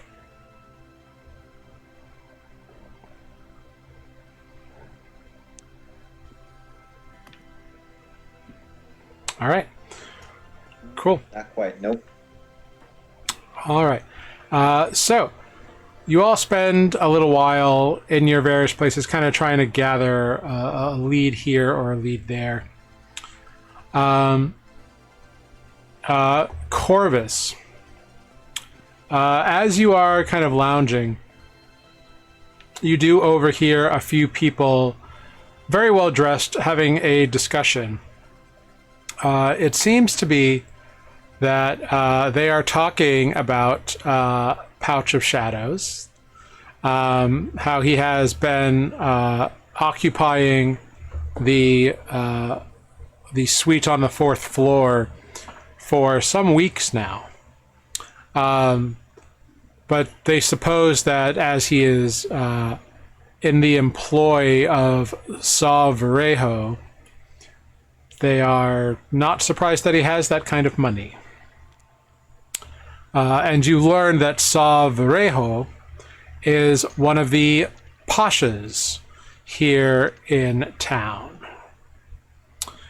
So very influential merchant. One of the premier marble merchants, actually, in Madanat. And they discuss how it is interesting that although the Pasha is supplying this location for Pouch, he is not providing him residence in his own fortress of a home, instead having him reside here. That's what you learn. Ozo, First name something of shadows. Pouch of Smoke. Oh, Yeah, Pouch of Smoke is under the employ of one of the pashas, a marble merchant who's very high up, named Saw Varejo. Varejo, I suppose. I imagine there's a thing after the V for the. It's Vareejo, Varejo.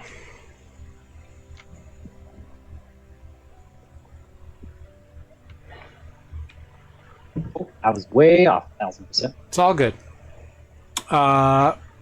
Ozo, this bar is pretty empty other than you at this time of day. Not a lot of people in here. There's like 2 wait staff that like come and go, clean the bar, clean a table, check in on you every so often. But not a lot of foot traffic in this area. Okay. Andra. I will leave. Yo. I'm sorry. Yeah, Andra. You find yourself kind of wandering around, checking out the facilities, and you end up finding your way into a garden. It's like an outdoor courtyard kind of garden. There's a little like pond with like a babbling brook. It's like a fountain in it.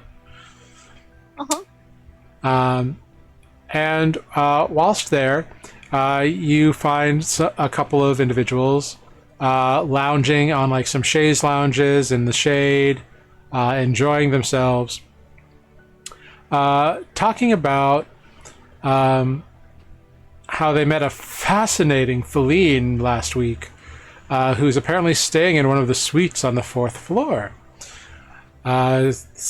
Pouch something or other. These feline names are always so exotic and nonsensical. Who's to say, really, but whatever. Appears to be some sort of fancy magic user. Doesn't really fit in with the other guests of the establishment. Seems to be a bit of a bought and paid for sort, if you catch my meaning. And they're just having this discussion, sort of like talking about this individual.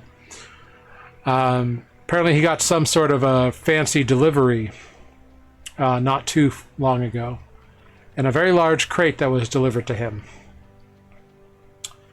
and ushered in by like 5 or 6 bellhops. All right. Andra's going to find a shady spot to sit, where she can eavesdrop, basically. Yeah, they just kind of continue their discussion in that sort of vein. Without being like super obvious, like I'm not gonna like sit on the edge of the chaise lounge, but Yeah, sure. Renata, the entertainment facility seems to be well made. It's got a little stage, and it's kind of got a raked audience with little tables and little like half round couches kind of at each round table. So like 4, maybe 5 people can sit and enjoy, and then like tables for 2 kind of closer up. There's nothing really happening here too much beyond a human man kind of sitting on a chaise lounge type of thing off on one side, playing a zither like a long-necked stringed instrument with like a little, like you would recognize it being kind of from here. And then there are a couple people kind of stopping in for a few moments and then kind of leaving. It's kind of just background music. You can see that where he's playing, there's a metal horn that he's kind of like put up next to it, and you think that horn is piping the music into the other common areas of the facility. Fancy. Yeah. Lunine, you are given a tour of the facility. You are brought down to the main floor. The upper 3 floors are mostly rooms. And actually, like, the ground plan is largest on the first floor. Like, the rooms are all like built up on top of the main like receiving area and like the common dining area and the common lounge area, the bar. Further back on the first floor, you are shown the gardens. You are shown the location of the fitness and spa area. You're shown the entertainment lounge is actually on the second floor. And you are shown like, these are where, and then there's like a few like staff only areas, like a kitchen and a laundry facility that you are not shown. But like all the establishment is very impressive. Like it's clean, seems to be highly made stuff. Like there's chandeliers in like the dining room and the bar. There's marble in a lot of these locations. So all this is gorgeous. I was told that there's somewhere to play cards in the Oh, yes, sir. Right this way. And up on the second floor, kind of down the hall from the entertainment room, he shows you to a very warmly made kind of like wood interior gaming room. It seems to be that there are like there's like a small bar in here, but there's 2 or 3 very evident gambling tables, like gaming tables. One seems to be made for cards. One seems to be made for kind of a catch-all, kind of like other type of gaming systems, maybe. And then there's one that has a large wheel kind of built into the table.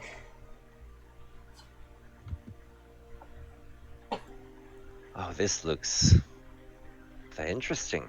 Yes, usually after the evening meal, this is where those who are inclined show up to play games of chance and discuss their events of their day. Excellent. Thank you so much.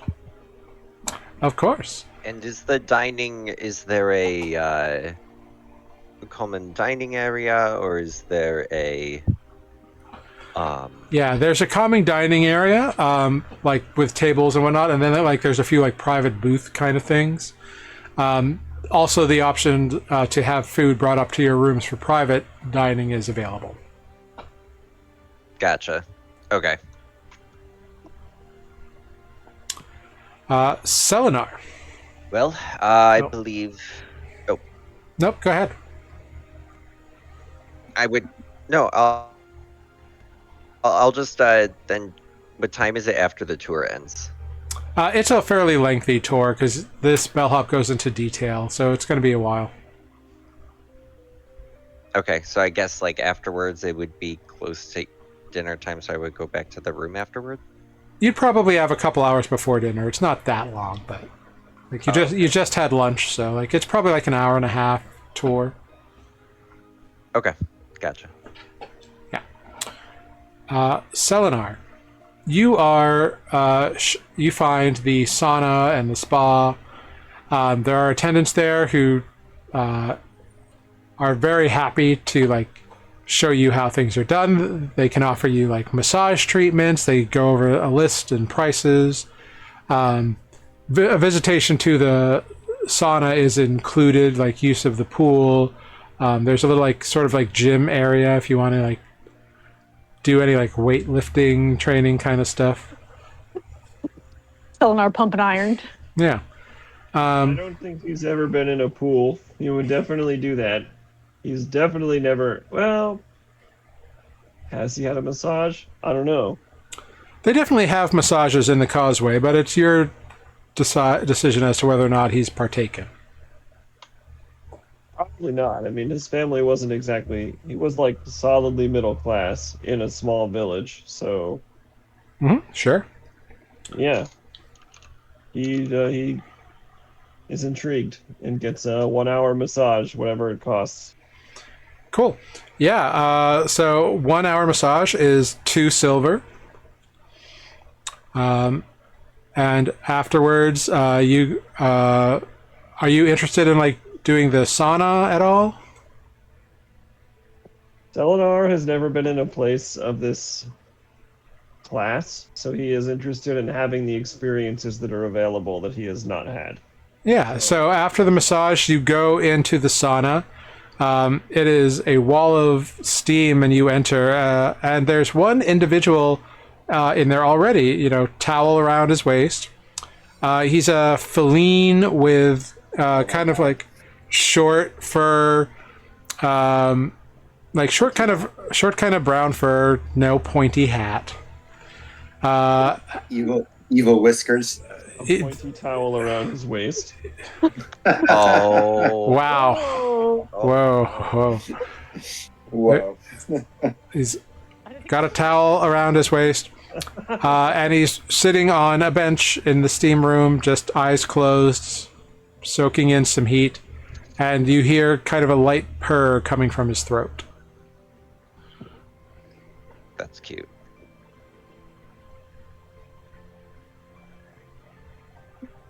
Is there any like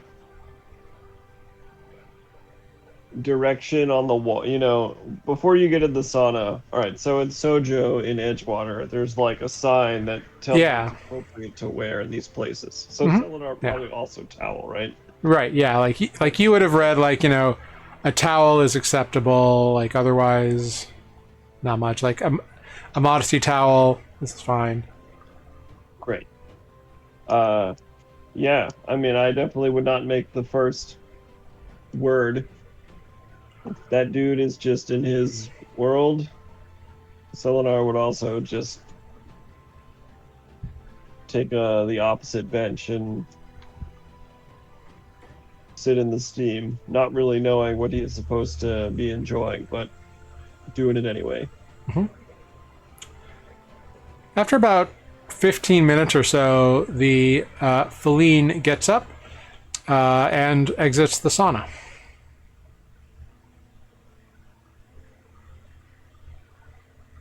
Cool. Yeah. If you look at him, he does kind of like give you a little nod. I Evil politely nod back. To me, he's just another guy in the sauna. Yeah. So after a while, I would leave and go to the pool, I guess, because man, that was hot. Maybe we need to cool off. Yeah. There's like a little like shower like after the sauna, a little shower area where you can like get a little cool rinse off. And then there's the pool. You see that the feline individual is lounging at the pool, wearing essentially like a Speedo. And like he's got there's a big like fruity drink next to him that he seems to be enjoying.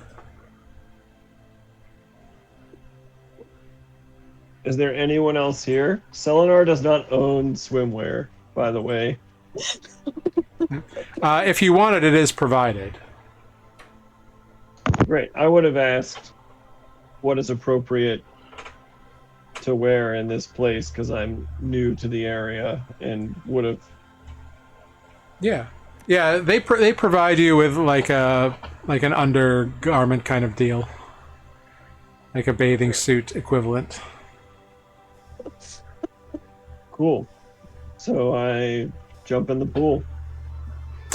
Yeah, it's very comfortable against the heat. It's not like super freezing. Like You know, and like as you're swimming, you notice a little glyph on the side, on the bottom of the pool there. It probably helps regulate the temperature.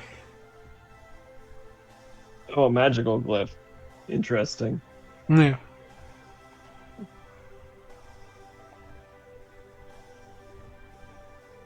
Great. Eventually I get out of the pool, and does the feline person acknowledge my existence in any way, or is he just off in La La Land?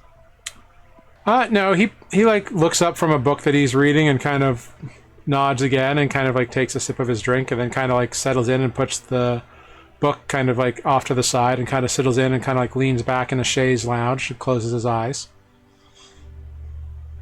I've never been to such a place like this. I can see how people could get used to it. If you've never been, it is definitely an upgrade. I must admit, I have been enjoying it myself. I'm sorry? Nothing like this exists in the Causeway. The Causeway? The land I'm from, very far away from here. Ah, Oh.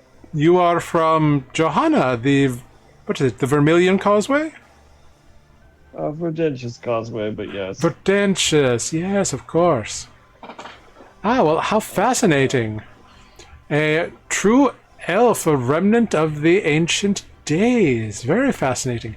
Tell me, do you know anything about the shield that kept your lands safe for 1,000 years of spellstorms? Not as much as I would like, which is one of the reasons that I am out here, far away from home. Well, surely the answers would be at home. The elders are secretive about that kind of thing. Hmm. No I one see. really knows truly how they worked. At least no one that I had access to. Perhaps someday.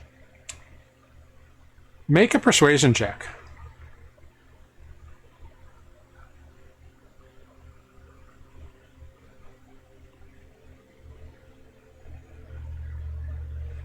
He kind of cocks an eyebrow and says, well, if that is what it is, then that is what it is, I suppose. Me, the player, I don't think Selenar knows how those shields work, just that they existed, and then... Yeah, you don't necessarily know, like, the magical how to it, but you know, like, how they were created. Like, you don't know the details, but, like, all elves of the Causeway know, like, how they were done. Great. So I'm not trying to hide anything here, I just... Yeah. Okay. You just make an insight check.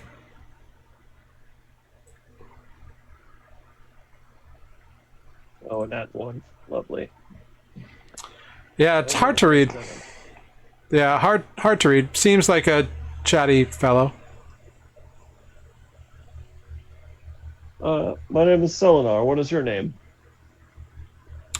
Oh, my name is Pouch of Smoke. It is wonderful to meet you. I don't think I've heard Renata actually say this name yet. No, we have. Not yet. You have. You did? Yeah. Oh, interesting. And you've been here for some time, you say? Oh yes, some weeks. My benefactor has put me up here, and I am most appreciative for it. Interesting. Would you recommend trying anything or seeing anything? We're only here for a couple of days, but the property is unlike anything I've experienced. Well, I personally enjoy the food. The kitchens are very well done, and available 24 hours a day. So if you get a hankering in the middle of the night, you simply make a request. Very convenient. Of course, I enjoy the health facilities here, and the gardens are quite lovely. The entertainment is not bad, but not to my liking. Oh yes, the gardens are quite lovely. Not massive, you understand, but enjoyable. How would I get to those? I'd love to check them out. He gives you some directions. Great.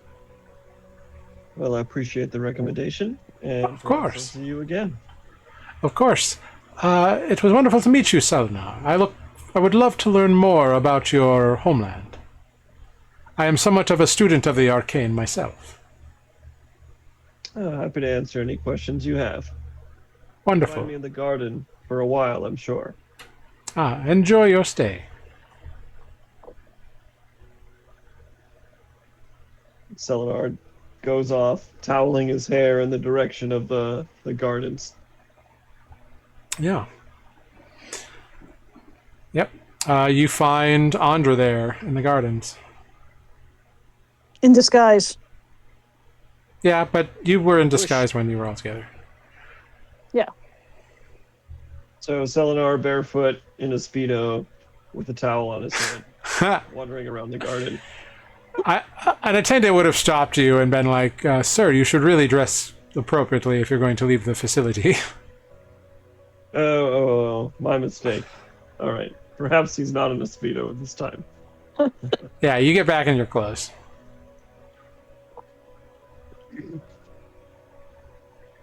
I think I found the Feline we were looking for. He seems quite polite. Oh, good. Do you have a pointy hat, as Renata seems to think he would? Wouldn't have been appropriate in the pool. Uh-huh. I suppose not. I suppose not. Did he seem evil? Not outwardly so, but not, doesn't have any meaning. Fair. Well, the gardens are quite airy and breezy. I was the young ladies over beyond those shrubs over there were saying that he recently received a very large crate. What do you think he got in a very large crate? Interesting. I don't know, but have you ever had a massage?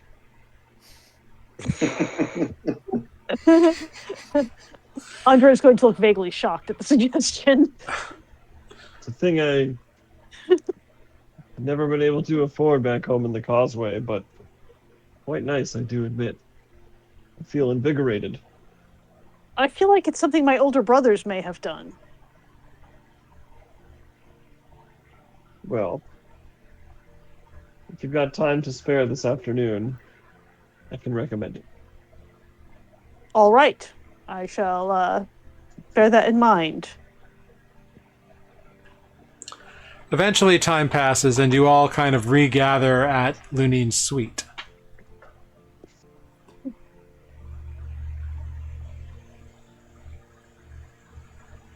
So, Selenar met the cat. I tried to Oh. port. Good. I did. I found him at the pool. He seemed not a terrible individual outwardly. Why do you think he's so evil? What did he do again? He literally stole the voice of a young Feline. How does that even happen? Like, Magic. What? I Aren't you don't a know. Wizard? steal anyone's voice? You brought a dead rat back to life. Magic. Sure. From Sure. a feather. But what would I do with someone else's voice? I'm still trying to figure out how the I don't feather know. You tell us. is involved in the rat. Rat. He is my friend. It's a mysterious thing. You guys just met. And Well, Listen, Anyway. Selenar, Idea pops his head out of the hood. We may have just met, but Andra is my best friend. Well, it's not like you have many choices. I'm not. yeah, gonna be that your wasn't friend. really stiff competition there, idea. Why would I need choices? I don't need choices. I have Andra. Listen, Selenar, I'm going to ignore that creepy rat for a second. don't call him creepy. He has feelings. I'm so sorry. I don't think he does, but that's all right. Did we ever get me a secret at the spice market? You did promise.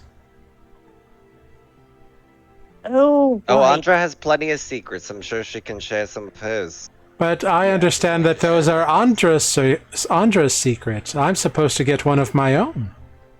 That was what was said. Who You that? are so correct. Andra is going to dig around in her backpack. And What, for a secret? uh-huh. I'm dead. I am going to hand Idea the glass orb of memory that I took from the pyramid guard. Okay. You hand him this little glass orb. And this orb, by the way, it's not like a marble. It's like that big around. So you hand him that and it's like half his size. And he looks at it and he's like, if that is to be my secret, perhaps you should carry it. I do not have pockets. I didn't know secrets were so big. Not all of them are, but this one is very special. If you look into it, you can see cool things. He puts his head right up against it. Ha. I don't know what this is. Yeah, I don't think any of us do. It's the night sky and clouds. It's a beautiful memory. Oh. I have not seen these things yet. We will have to remedy that. But in the meantime, yes, I will carry your secret for you. I'd like to imagine that. Very well. Just remember that it is my secret. Of course. As a part of your disguised self, you just have a fan. And Idea kind of nestles back down in. Okay, I'm sorry. Now that that's over, Selenar, you actually met the wizard? Yeah. Okay. Did you We learn were anything? sauna in the pool. I learned that the restaurant here at the hotel comes highly recommended. The garden is beautiful, which was a great recommendation. It's where I saw Andra. Okay. Well, here, I'll tell you what I overheard some people talking about in this particular, and you tell me if any of this seems to add up, I guess. But I heard some people mention pouch of smoke has been. We're in a private location? Question mark. You're in Lenine's suite. Gotcha. Private-ish. Has been on the 4th floor for several weeks. Apparently, they are in the employ of Arrigo. He did mention that his employer was putting him up here, and he did not have any complaints Yeah. about the accommodation. Yeah. So the rumors are that this He's the next door Arrigo neighbor. is premier marble merchants. So apparently a Pasha. Does that sound familiar, Renata? Pasha? Nope. Okay. Nope, don't think so. Renata, you would know that the Pashas are like advisors to the Raja, who is the leader of the Merchant Council. And there are only 6 of these personal advisors that earn the title of Pasha in the city. Oh, Pasha. Yes, I do know what they are. Sorry, my pronunciation's probably bad. Yeah, pretty influential merchant, sounds like. Marble, I guess they're into. Anyway, the rumor is that it's people think it's weird that this Pasha is putting pouch of smoke up here when he has basically a fortress that he could house the wizard at. So, and then you heard that this pouch of smoke got a large package delivered here? Correct. It took like 5 bellboys to bring it up to his room. Wow, you gotta pick up the pace, Denise. We need to find this room. I'm pretty sure it's Well, next door. It's on the Not 4th floor. Where are we? What time of day On is the it? Is it 4th dinner floor. time? I'm pretty sure it's the only other room on this floor. Well, Did you not look around when we left? no. You misunderstand. Pouch of smoke? Yes. Because he loves the food in the restaurant. You should wait till he goes to dinner before anyone tries to investigate. And when I say that, I look directly at Corvus and Ozo, who I assume is next to Corvus. Corvus goes, Fair assumption. understood. I mean, you could it would be good sometimes one person talks to the mark, I think is the word, and Very good. keeps them busy. Corvus is just stuff. nodding, All like right. so proud, like smiling. So All right.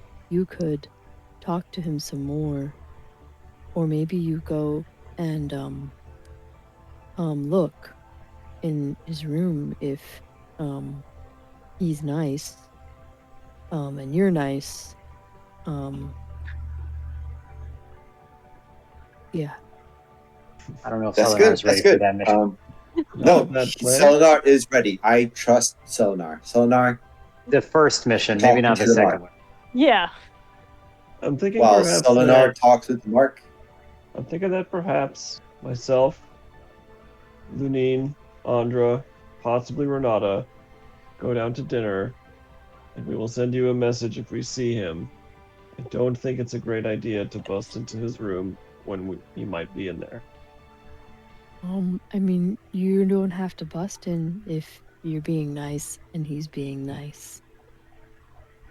I'm gonna ask maybe a I dumb wouldn't question. say we were friendly. It was more of a cordial conversation in passing.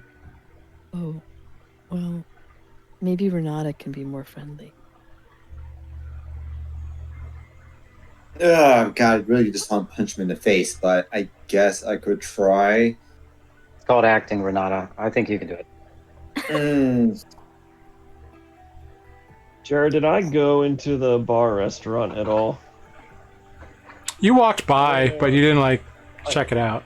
I just want to know if the restaurant is attached to the bar. Like, Yeah, if I go down to get a.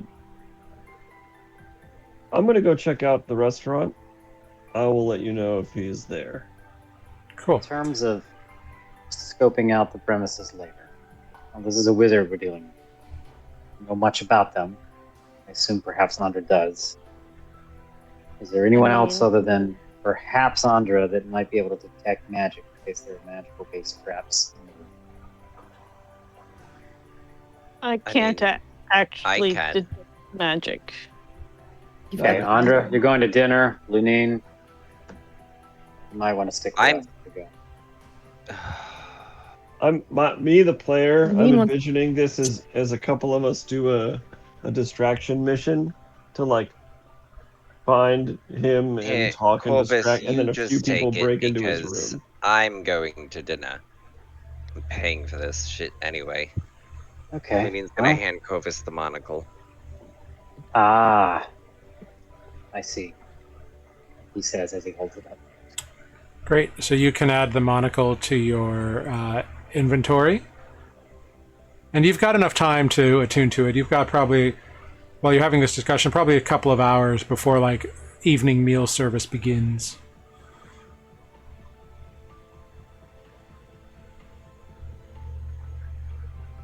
Is We a mentioned custom he likes thing? the fitness facility, and the food here is excellent. Imagine we can find him in one of those two locations. Yeah, it's the eyepiece of arcane revelation. That's what you're looking for. Thank you. You should make friends and get invited. But we'll look at the door and see if we can see anything. So, the plan is for Selenar to go down and see if Pouch of Smoke is there, and then strike up a friendly Probably to have conversation. dinner with at least Lunine and anyone else who comes. Okay. Are you going down like to have dinner separately, or are you going to try to ingratiate yourself into Pouch of Smoke? You perhaps should maybe not associate. TBD. Okay. So Really, the main mission is so I can message one of them and say, "Yo, he's down here." cool. So it Also- comes time. Yeah. I also give Corvus a seed, Good idea. Okay.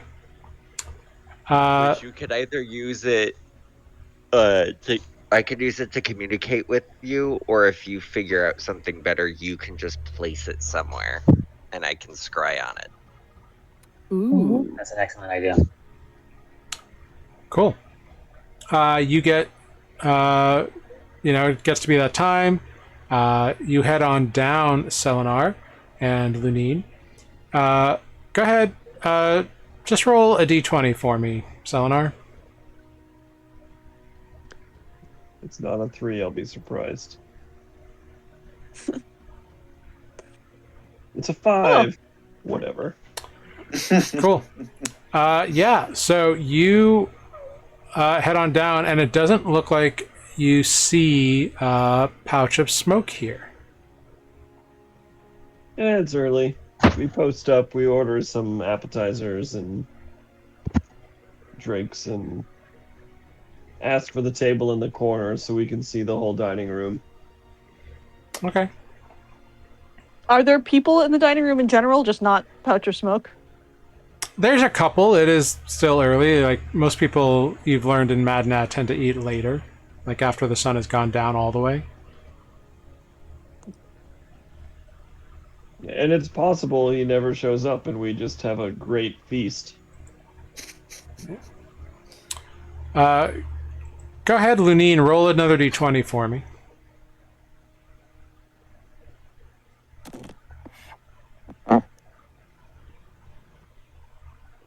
Alright, there we go. 3! Okay. You guys have been here for about an hour and still no sign of Pouch of Smoke. Andra, you're with them? Question mark? Yes, I would have gone down with them. Yeah. Go ahead, roll a d20 for me. Sure. I rolled a 19. Great. There we go, someone can roll. Cool. About an hour later or so, after like 3 hours of being here, you guys have been like nursing a few drinks, having some discussions, eventually ordering food. You see Pouch of Smoke does come down, and or at least enters the restaurant and like takes a table and begins ordering beverages and food. The moment I see him, the moment he sits down at a table, I message up to Corvus and say he's here.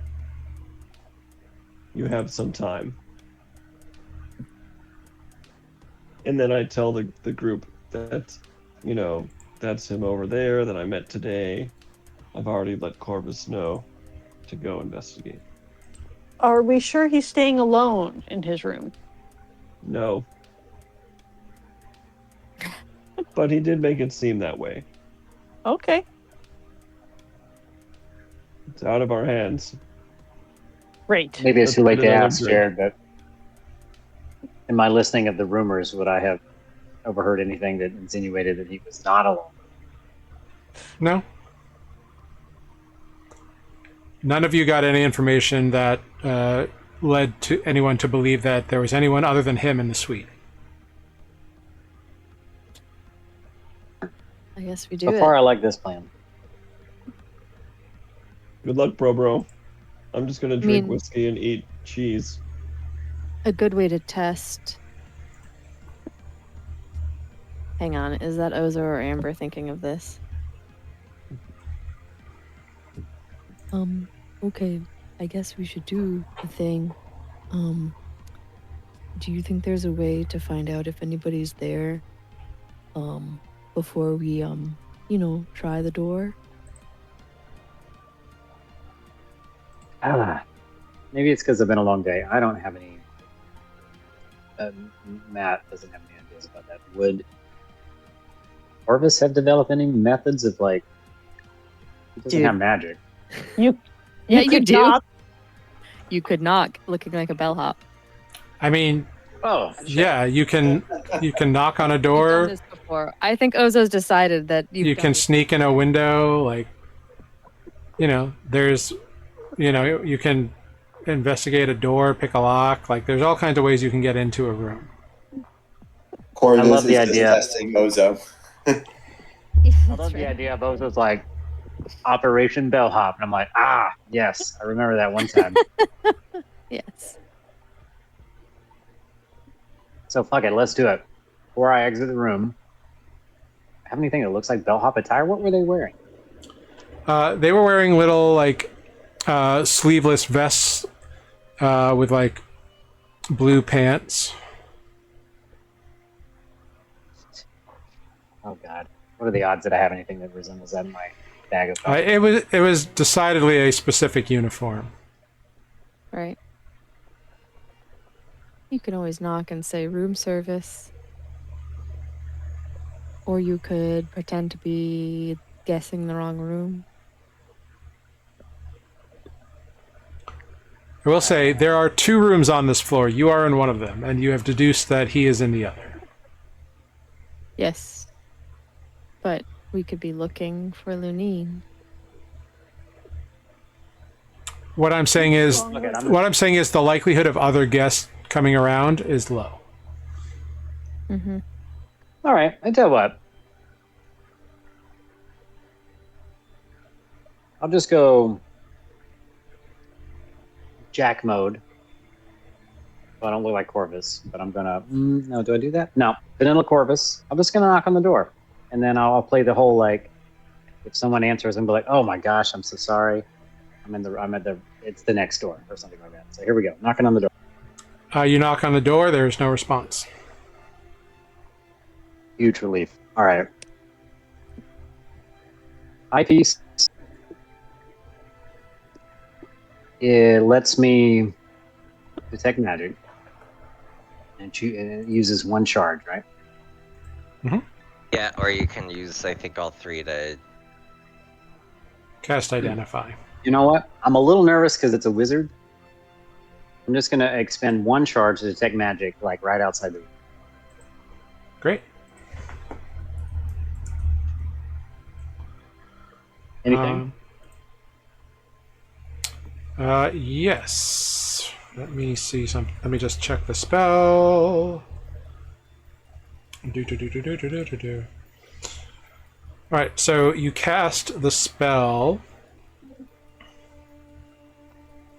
and you do see a faint magical aura around the door, like emanating from the door.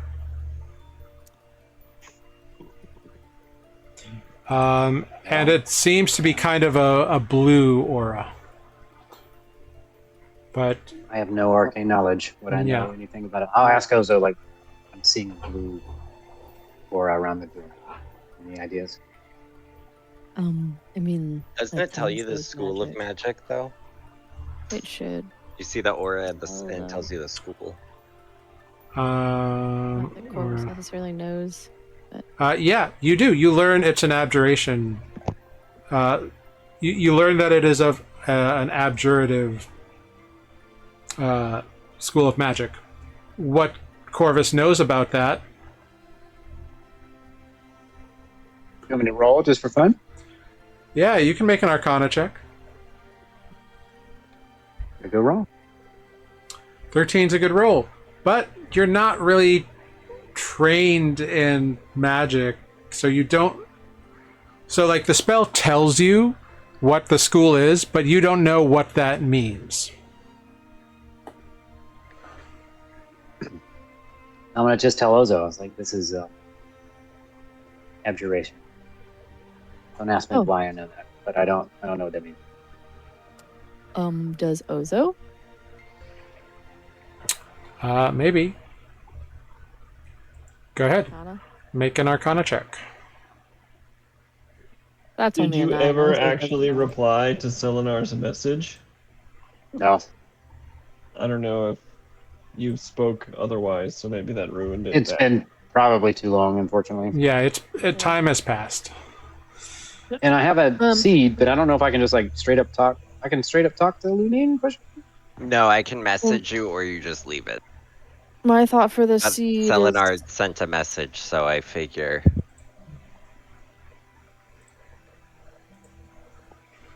What Yeah. Yeah. Whining and dining down there and making sure Dude Bro doesn't leave. Neither of you knows what abjuration means. No, not at all. Correct. And I'm not sure I'm And- prepared for this. Can we put the seed in the room?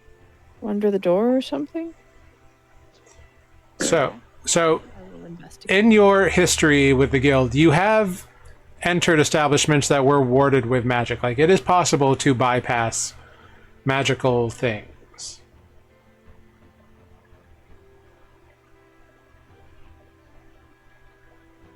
Is this like just a roll of the lockpicking the thieves' tool? Mhm. All right. Stand back, Ozo. I've done this before, but I really don't know what happens if it goes wrong. Okay. Oh, God, I forgot how to roll that.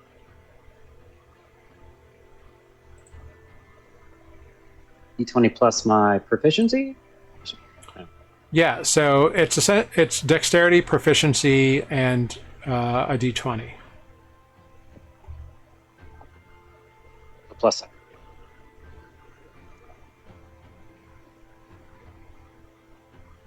Okay, dirty Right. 21. Glorious. Yeah, you Oh, begin. 22. I missed added. It would have been 5 plus 3. Okay, so 22. Yeah. You figure out that this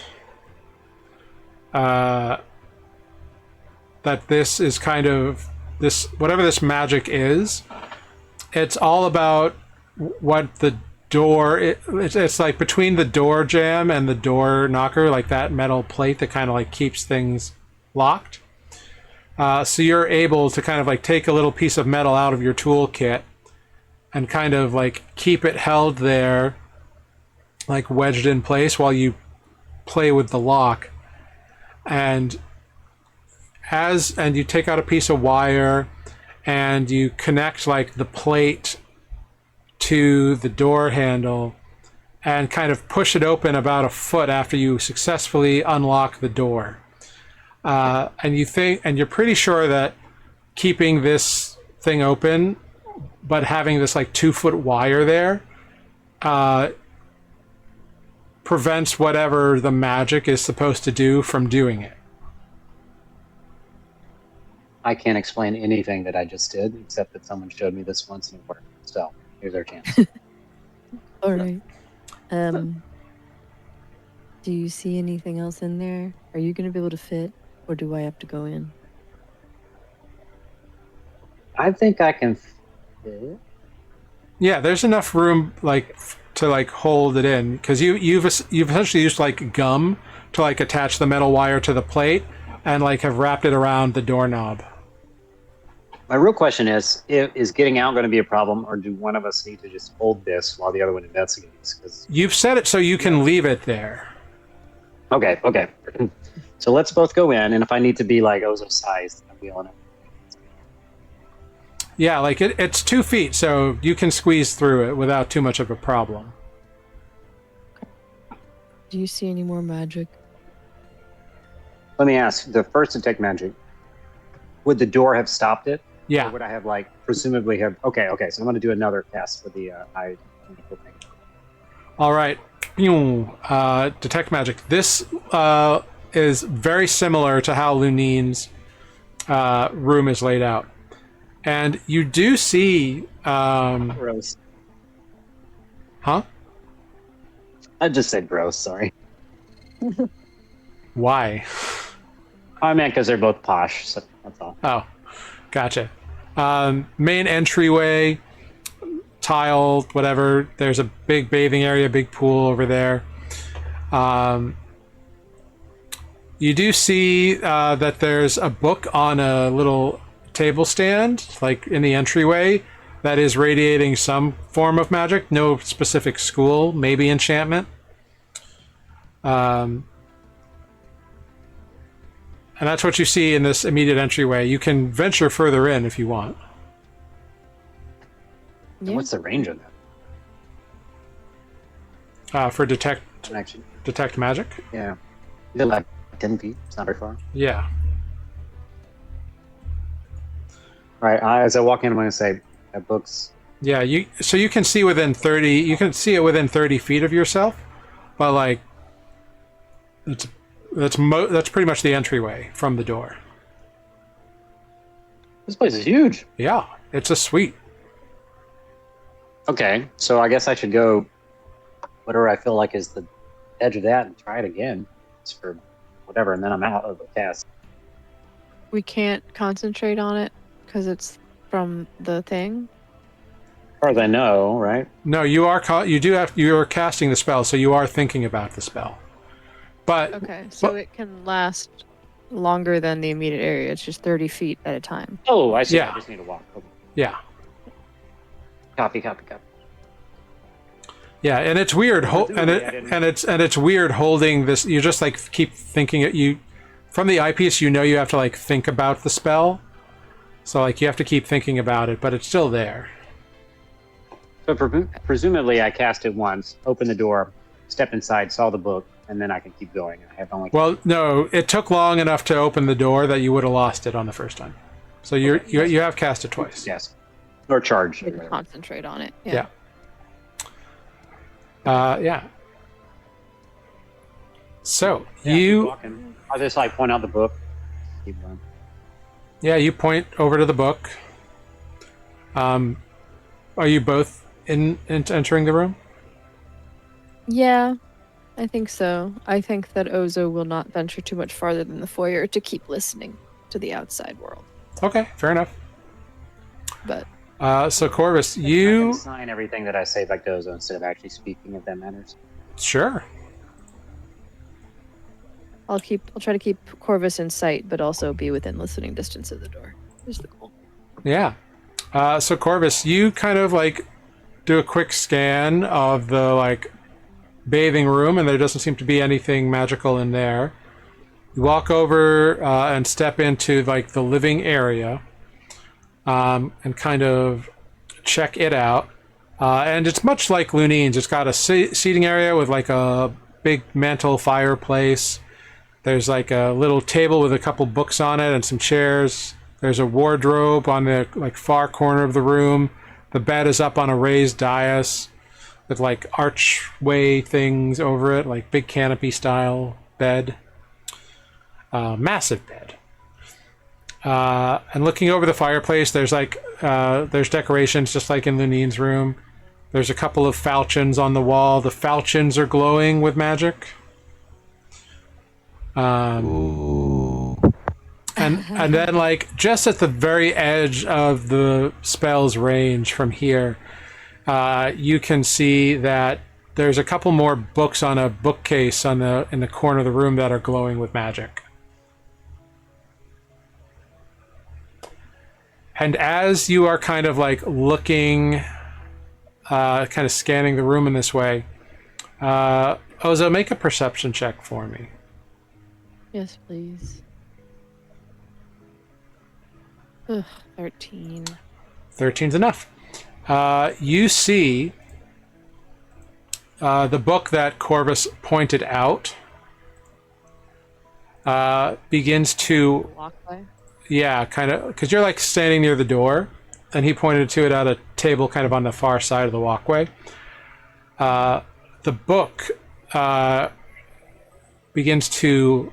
the book opens and like begins to flap and flutter, and it flies directly towards Corvus and attempts to smash him in the face. I need both of you to roll initiative. that bug. Because I Oh, see it, Look, and I fine. try to grab it. You're too far away, but Can they warn me? so with the way this works now, if you had not noticed it, both of you would have had disadvantage. Surprise. So Okay, cool. that is not the case anymore. So it's just a straight initiative check, or initiative roll, I should say. And the book is slow and doddering. It's actually very fast. So you watch as it like roils over there.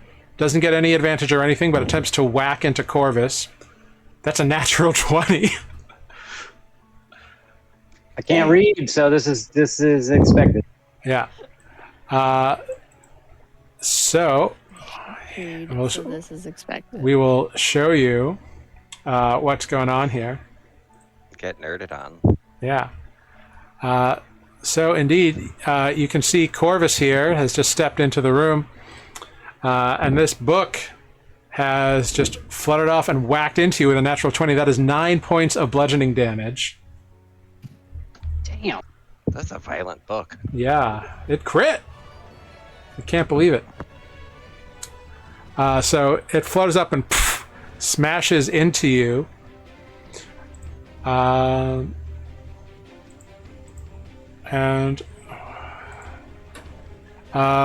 Ozo, you go first, I believe. Yep. Ozo is going to scamper forth and attempt to grapple this book. Yeah, go ahead. Make an attack roll. Cool. It's just a regular unarmed strike, right? Yeah. 25 to grapple. Yeah, you have grappled the book as it's like trying to flutter and smash. You have grabbed onto it and it's like struggling in your hands. Great. How are we gonna put this back? Or make this look like something else happened? You were asking the same question I was. All right, Corvus, we're over to you. It's your turn. The book is struggling in Ozo's hands. Is there something heavy I can put on top of the book in my vicinity? I mean, there's a chair. Chair? Okay. Yeah, you can see this chair right here. I'm gonna say, I don't know, quick, put it under the leg of this chair and I'm gonna lift it. Okay, you lift the leg of the chair. The book is going to try to escape. Okay. Apparently it is Oh, a go strong. 13 DC. Sorry? Apparently my DC is 13. 8 plus proficiency plus strength. Great. Well, it's acrobatics check rolls a 12, so you still have hold of the book. Excellent. Also, I can't. Counting. It's going to. That was its action to try to get away, so it can't whack you. Wonderful.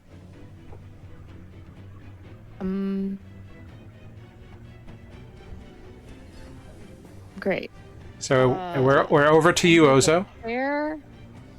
Maybe we should tie it, but I think that they're gonna know.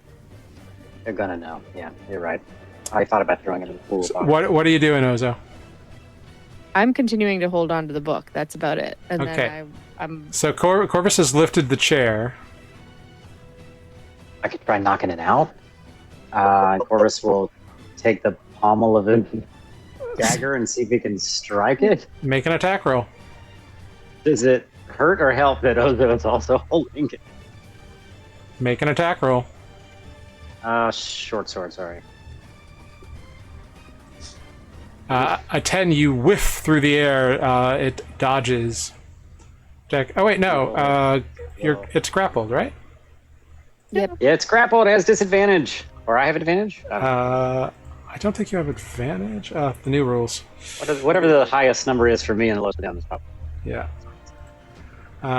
New rules. Nope, not that one. Your speed is 0. Where the hell? God.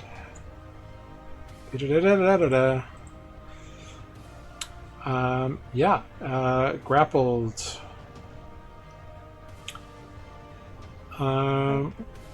Just disadvantage Yeah. on attack rolls. Yeah, it has disadvantage on attack rolls, but nothing on the attack. So the attack just misses. Yep. Interesting. Essentially, Ozo's got one hand on it, and it's like, flapping around. Alright, bonus action, I'll try to hit it again with the dagger. Natural 20 will hit. Nice. And that's where we Cool. We'll make the extra attack electro. Oh, but. Yep. So if you just click the little dagger thing, it'll roll it for you. Great. Can this, can Yeah. this count as sneak? No, it doesn't count as sneak. It does count as sneak. Yeah. My, Ozo's adjacent to it. Very can I adjacent. can I crit non-lethal? I don't know if that's possible in a book. Yeah, you can just bash it with the back. You're not trying to stab through it. But that is That would be really obvious. that's 21, 26 points of damage. The book just kind of like poof, goes limp in Ozo's hand, and you see pages begin to fall out of the book. Oh. Why? Why did it do that? Can we put those back inside? Yeah, we can I'm not certainly opposed try. to try to put the pages back inside. Yeah, you stuff the pages back into the book. This is a stretch, perhaps, but I feel like The wall. Why do I have a moth in my hand? yeah.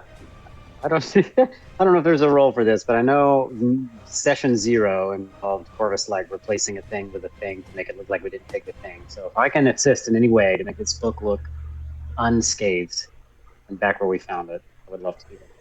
Yeah, you place it back on there as good as you can, and you turn around, and the brief commotion you made has triggered something. You see 2 more books flying in your direction from the shelves, as well as 2 floating swords coming your way. And that is where we will end tonight's session of Nuuli Forged. Cool. Does that equal Well, all the things that I said were All the magical things. Uh-huh. Yes, that's all. Great. Yeah, Wonder what they're all- Renata's doing as all this happens. Who's to know? Nada went down to dinner. It's just the 2 of them. We're in a tight spot, Ozo. We'll get out again. Yep. So we'll pick up there next week with our friends battling some flying books and flying swords. I'm trying to be under the radar. This is going really well. Stealthily battle flying books. Hey, I'll tell you straight up. I'll tell you straight up. The good news, the alarm did not sound, so Pouch doesn't know yet. Right? I was thinking that. And as I well. haven't received a message from Selenar yet that Pouch is like on the move. So I assume that is the next thing to happen. No, we're all I'm having gonna get a nice message being dinner. like, "You have 5 minutes to get out of there." Well, we'll have to see what happens next week here on Nuuli Forged. All right. Thank you, Taco-san Mashi. Thank you. I've got it. Let's go ahead and say our goodbyes. I'll figure out who we're going to raid this evening. Thank you all for playing. I hope you had fun tonight. We'll start our goodbyes with Selenar. Hello, I'm Jeff playing Selenar, an elf druid. I'm glad I eventually was here. I'll be here again next week. Good game. See you then. Thank you. Next up, we got Renata. That's me. Thank you guys for watching, and like Bellwood said, we'll see you next week. Thank you so much. Next up, we've got Ozo. Hello, I'm Ozo and Amber, and yep, we're really good thieves. Next week, you'll find out why. Burglars at this point. Yeah. Mm-hmm. We Thank promise you. We're good at this. Next up, we've got Lunine. Thanks for watching, guys. We'll see you next week, and I don't they get hit with education. Thank you so much. Look, that's all I got. Get the book. Approved. Get booked. Then we've got Corvus. Yo, this is Corvus, played by Matt, played by a man in a dark room, but he's at home. So, yeah. Well, And happy early I birthday. don't know. Thank you. This is way more books than Corvus ever wanted to encounter in one spell. So let's see what he figures out next week. Oh wait, I'm not here next week. Oh, it's gonna be awkward. Oh, well, that's shitty. Yeah. I do. Anyway, I'll come up with a game plan. Well, thank you, Matt. Next up, we got Andra. Oh, hey, that's me. I am Sarah. I have playing Andra. We are newly forged. We have a YouTube channel in addition to our Twitch channel where you can watch our past episodes in case you missed something like the birth of Idea, which is something you'll want to go back and watch. Um, he's my favorite. Um, also, you can find out what we've been up to up until now, and also watch the entirety of our first campaign, should you have a lot of hours and need some entertainment. Glorious. Thank you so much. And I have been Jared, your humble dungeon master here. Thank you so much, Tacos and Mashu and I've Got It, for being around, being engaged, and watching with us. Thank you so much. We'll be back next week at 7 p.m. Here on Twitch to stream episode 42. We've been playing officially for like a little over a year now, by the way, this campaign. So congrats. I was like, isn't this year 4? Yes, of Nuuli, yes, but of this campaign, just over a year now. Imagine playing Nuuli for 4 years. Yeah. Yeah, you noob. It's going to be a wild time.